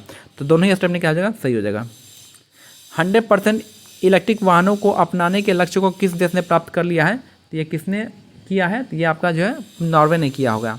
तो 100% इलेक्ट्रिक वाहनों को अपनाने का लक्ष्य जो है आपका नॉर्वे ने प्राप्त कर लिया है। नेक्स्ट है अप्रैल 2025 में भूटान ने अपनी अर्थव्यवस्था को बढ़ावा देने के हेतु युवा मस्तिष्क पलायन को कम करने के लिए हरित क्रिप्टो करेंसी को अपनाने की घोषणा की। इस पहल में नवीनीकरण ऊर्जा स्रोत का उपयोग करके क्रिप्टो करेंसी खनन किया जा रहा है। तो ये जो है आपका 134 का यहाँ पे जल विद्युत हो जाएगा। फिर से देखिए यहाँ पे अप्रैल 2025 में भूटान ने अपनी अर्थव्यवस्था को बढ़ावा देने के लिए युवा मस्तिष्क पलायन को कम करने के लिए हरित क्रिप्टो करेंसी को अपनाने की घोषणा की है। इस पहल ने किस नवीकरण ऊर्जा स्रोत का उपयोग किया जा रहा है, तो ये आपका जल विद्युत को प्रयोग किया जा रहा है। ठीक है, क्रिप्टो करेंसी खनन किया जा रहा है। 134 का सी हो जाएगा। नेक्स्ट है अप्रैल 2025 में बिहार के बिजली कोटे में 1820 मेगावाट की वृद्धि के लिए निम्नलिखित में से कौन सी नई यूनिट सबसे अधिक बिजली योगदान देगी, तो कौन देगी, तो आपका चौसा थर्मल पावर यूनिट हो जाएगा। अप्रैल 2025 में बिहार के बिजली कोटे में 1820 मेगावाट की वृद्धि के लिए निम्नलिखित में से कौन सी नई यूनिट सबसे अधिक बिजली योगदान देगी, तो आपका Chausa thermal power unit. Next है केंद्रीय सड़क एवं परिवहन राजमार्ग मंत्रालय की 2024 की रिपोर्ट के अनुसार 2014 से 2024 तक बिहार में राष्ट्रीय राजमार्ग की लंबाई में कितने प्रतिशत की वृद्धि हुई है, तो कितना परसेंट बढ़ा है, तो ये आपका 45% बढ़ा है। तो केंद्रीय सड़क एवं परिवहन राजमार्ग मंत्रालय की 2024 की रिपोर्ट के अनुसार 2014 से 24 तक बिहार में राष्ट्रीय राजमार्ग नेशनल हाईवे की जो लंबाई है वह 45% से बढ़ गई है। नेक्स्ट है 137 नंबर बताना है कौन सा सही है। यहाँ पे जो है आपका मुख्यमंत्री नारी संवर्धन योजना के तहत नारी के फर्मेंटेशन को रोककर इसके इस शुद्ध और स्वास्थ्यवर्धक उपयोग को सुनिश्चित करना एक प्रमुख दायित्व है। पहला सही है। सॉरी नारी नहीं है, नीरा है। देखिए फिर से, मुख्यमंत्री नीरा संवर्धन योजना के तहत नीरा के फर्मेंटेशन को रोककर इसके शुद्ध और स्वास्थ्यवर्धक उपयोग का सुनिश्चित करना एक प्रमुख दायित्व है। पहला सही है। मुख्यमंत्री नीरा संवर्धन योजना के तहत मद्य निषेध विभाग के अधिकारियों को बिहार के विभिन्न जिलों में नीरा उत्पादन और बिक्री की निगरानी की जिम्मेदारी दी गई है। सही बात है। यह योजना अप्रैल से जुलाई 2025 तक ताड़ी सीजन के लिए लागू की गई है और जीविका समूह के साथ मिलकर कार्यान्वित की जा रही है। तीनों ही स्टेटमेंट क्या आपका करेक्ट है। ऑप्शन डी इसका करेक्ट आंसर हो जाएगा। तीनों स्टेटमेंट है। निम्न में से किस खेल को पहली बार 2028 ओलंपिक में शामिल किया जा रहा है, तो किसको शामिल किया जा रहा है, तो ये आपका हो जाएगा फ्लैग फुटबॉल को और आपका लैक्रोस सिक्सेस किया जा रहा है। तो निम्न में से किस खेल को पहली बार 2028 ओलंपिक में शामिल किया जा रहा है, तो फ्लैग फुटबॉल और लैक्रोस को किया जा रहा है। तो ऑप्शन 2 और 4 ऑप्शन डी हो जाएगा। और इसको भी किया जा रहा है भाई, बेसबॉल का भी किया जा रहा है। 138 का क्या है आपका ऑप्शन डी है, 138 का ऑप्शन डी दे रखा है, सॉरी यहाँ पे ऑप्शन डी दे रखा है 138 का, तो फ्लैग फुटबॉल और लैक्रोस है, बेसबॉल तो ऑलरेडी पहले से ही था। नेक्स्ट है 139 भारत उज्बेकिस्तान संयुक्त सैन्य अभ्यास डस्लिक 6 जो 16 से 28 अप्रैल 2025 तक आयोजित हुआ उसका आयोजन स्थान निम्नलिखित में से कौन सा है? तो डस्लिक कहाँ पे होगा? तो ये आपका पुणे महाराष्ट्र में होगा। डस्लिक एक्सरसाइज कहाँ पे होगा? पुणे महाराष्ट्र में होगा। और लास्ट क्वेश्चन है यहाँ पे इसको इंग्लिश में देखेंगे। INS Varsha which was in the news in April 2025 is which of the following. तो INS वर्षा क्या है? INS वर्षा क्या है? तो ये आपका ऑपरेशन और मेंटेनेंस बेस है। किसके लिए? न्यूक्लियर पावर सबमरीन के लिए। न्यूक्लियर पावर सबमरीन के लिए एक ऑपरेशन और मेंटेनेंस बेस है। नेक्स्ट यहाँ पे बताना है भगवत गीता को यूनेस्को में इन अप्रैल 2025 में भगवत गीता और नाट्य शास्त्र इन दोनों को यूनेस्को के memory of the world register में शामिल कर लिया गया है, जो कि इंडिया का टोटल नंबर कितना हो गया? 14 हो गया है। पहला सही है। ये जो इनिशिएटिव है इंक्लूडिंग द भगवत गीता को इंक्लूड करने का इसमें वो आपका किसके द्वारा है? डॉक्टर मयंक का इनिशिएटिव है, जो कि सासाराम के हैं और वो नालंदा यूनिवर्सिटी में प्रोफेसर है। तो दोनों ही स्टेटमेंट क्या आपका करेक्ट है। नेक्स्ट है अप्रैल 2025 में पहला ATM जो बनेगा आपका किस स्टेट में होगा? पंचवटी एक्सप्रेस में बनने जा रहा है और ये फैसिलिटी है बैंक ऑफ महाराष्ट्र के द्वारा दिया जा रहा है। नेक्स्ट है सिमलीपाल टाइगर रिजर्व जो है आपका डिक्लेयर है 107वां नेशनल पार्क इंडिया का, और ये अप्रैल 2025 में बताया गया था, और ये जो है ओडिशा का दूसरा नेशनल पार्क है। नेक्स्ट यहाँ पे बता रखा है कि जो चाइना ने एक नॉन फिजाइल हाइड्रोजन बॉम्ब जो है टेस्ट किया गया है चाइना के द्वारा अप्रैल 2025 में, जो कि आपका मैग्नीशियम हाइड्राइड यूज करता है, which produce no radioactive fallout. यहाँ पे कोई भी रेडियो एक्टिव यहाँ पे फॉलआउट नहीं होता है as compare to nuclear weapon के। तो यहाँ पे और it can bypass international treaty such NPT and CTBT, इन दोनों को बाईपास कर लेगा। तो दोनों ही स्टेटमेंट क्या आपका करेक्ट है। चाइना के रिगार्डिंग ये जो है आपका दोनों स्टेटमेंट क्या है करेक्ट है। Which country achieve the goal of adopting 100% electric vehicle. 100% electric vehicle के गोल को किसने अचीव किया है? तो नॉर्वे ने अचीव कर लिया है। नेक्स्ट है अप्रैल में Bhutan announce the adoption of green crypto currency. Green crypto currency को अनाउंस किया है, अडॉप्ट करेगा अपने इकोनॉमी को बूस्ट करने के लिए। लेकिन जो ग्रीन जो चीज़ होगा वो जो रिन्यूएबल एनर्जी होगा, ग्रीन सोर्स, वो कौन सा रिन्यूएबल एनर्जी होगा? क्रिप्टो माइनिंग के लिए। तो माइनिंग के लिए यूज होगा आपका hydro electricity, option C. Next है which of the following new unit will contribute to the highest amount of the power toward the increase of the देखिए बिहार में एक नया पावर प्लांट खुला हुआ है जो कि 1820 मेगावाट जो है ये देगा। 1820 मेगावाट है बिहार पावर कोटा इन अप्रैल 2025। तो चौसा में जो है चौसा थर्मल पावर यूनिट जो आपका जो कि आपका नया थर्मल पावर स्टेशन बना है, जो कि 1820 मेगावाट जो आपका बिहार को एक्स्ट्रा पावर सप्लाई देने वाला है अप्रैल 2025 से। नेक्स्ट है according to the 2024 report of the union ministry of road transport and highway, यानी रोड ट्रांसपोर्ट और हाईवे मिनिस्ट्री के अनुसार जो कितना परसेंट जो है नेशनल हाईवे बिहार में इंक्रीज हो गया, तो आपका 45% तक इंक्रीज हो गया है।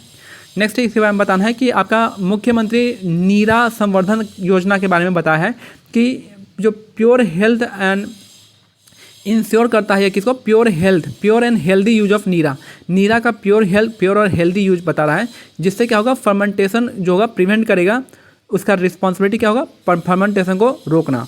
दूसरा है मुख्यमंत्री नीरा संवर्धन योजना के तहत कि ऑफिशियल ऑफ द प्रोहिबिशन जो आपका प्रोहिबिशन डिपार्टमेंट के जो ऑफिशियल हैं उनका सोल रिस्पॉन्सिबिलिटी दिया गया है कि मॉनिटर करेंगे, और प्रोडक्शन किसके लिए मॉनिटर करेंगे? Production and sale of neera in various district of Bihar, कि बिहार के अलग अलग डिस्ट्रिक्ट में जो मॉनिटर करना है क्या क्या कि प्रोडक्शन कहाँ हो रहा है और आपका उसका सेल कहाँ कैसा हो रहा है, ये बताना है। और तीसरा है कि this scheme has been implemented for the toddy season, यानी जो toddy season from April to July 2025। देखिए जहाँ पे जो हम लोग का एक पेड़ होता है, इसमें एक ताड़ी मिलता है, ताड़ी, तो ताड़ी सीजन का ही के लिए यहाँ पे दिया गया है इसके, तो तीनों ही स्टेटमेंट यहाँ पे करेक्ट हो जाएगा। नेक्स्ट है which of the following sports is being included in the 2028 Olympic for the first time. तो यहाँ पे जो है आपका ओनली 2 and 4 जगह फ्लैग फुटबॉल और आपका लैक्रोसेस आपका जगह, option B. 140 the which of the following was the venue for the Indian Uzbekistan joint military exercise. जो डसलिक एक्सरसाइज होता है आपका इंडिया उज्बेकिस्तान का, वो कहाँ पे होता है? ये आपका जो हो रहा है आपका 139 का, वो आपका कहाँ पे? पुणे महाराष्ट्र में हो रहा है। नेक्स्ट है 140 नंबर से 140 से 150 जो है आपका यहाँ पे मैथ्स के क्वेश्चन है, जो कि मैं आंसर बता देता हूँ। 140 का जो आंसर है आपका ऑप्शन नंबर ए है। देखिए यहाँ पे 2025 में शिक्षा मंत्रालय की रिपोर्ट के अनुसार बिहार में स्कूली बच्चों के लिए जो अपार आईडी निर्माण की प्रगति कितने प्रतिशत और बिहार के देश में इस मामले में किस स्थान पे है? याद रखना है कि 140 का ऑप्शन ए है कि जो 55% है और 21वां स्थान है। तो जो अपार आईडी जो है बिहार में 2025 में शिक्षा मंत्रालय की रिपोर्ट के अनुसार बिहार में स्कूली बच्चों के लिए अपार आईडी कार्ड जो बनाया गया है उसके निर्माण की प्रगति कितने प्रतिशत है? तो 55% है। और इसका देश में कितना स्थान है? तो 21वां स्थान है। 141 का ऑप्शन नंबर क्या है? 141 का बी हो जाएगा। 143 हो जाएगा हमारा 143 का बी हो जाएगा। 142 का बी हो जाएगा। 141 का बी, 142 का बी, 143 का भी बी हो जाएगा। 144 का हो जाएगा हमारा बी हो जाएगा। 144 का भी बी हो जाएगा। फिर 145 का हो जाएगा, डी हो जाएगा। 146 का ए हो जाएगा। 147 का बी हो जाएगा। 148 का ए हो जाएगा। 149 का ए हो जाएगा। और 150 का हो जाएगा। और 150 का हो जाएगा हमारा डी हो जाएगा। ठीक है, तो यहाँ पे हो जाएगा हमारा, यहाँ पे फिर से देखिए 140 का जो मिनिस्ट्री ऑफ एजुकेशन जो आपका 2025 कितना परसेंट इनके जो है अपार आईडी कार्ड में? तो आपका 55% हुआ है। और कितना रैंक है आपका? बिहार का 21st रैंक है। तो 141 का कितना है? 141 का बी हो जाएगा 21%। 142 का हो जाएगा, 142 का हो जाएगा बी हो जाएगा। 143 का जो आंसर हो जाएगा आपका, इसका भी बी। 144 का भी बी हो जाएगा। 145 का हमारा आंसर डी हो जाएगा। 146 का ऑप्शन नंबर ए हो जाएगा। 147 का हमारा बी हो जाएगा। 148 हो जाएगा हमारा ए। 149 ए हो जाएगा। और 150 हमारा डी हो जाएगा। 1 मिनट 32 सेंटीमीटर। तो ये हमारा आज का एडिटोरिया का सेट नंबर 4 कंप्लीट होता है। टेस्ट नंबर 4 कंप्लीट होता है। मिलते हैं अगले सेट में। तब तक के लिए अगला सेट जो होगा होने वाला है, देख लीजिएगा। तो मिलते हैं अगले वीडियो में। तब तक के लिए जय हिंद, जय भारत, धन्यवाद।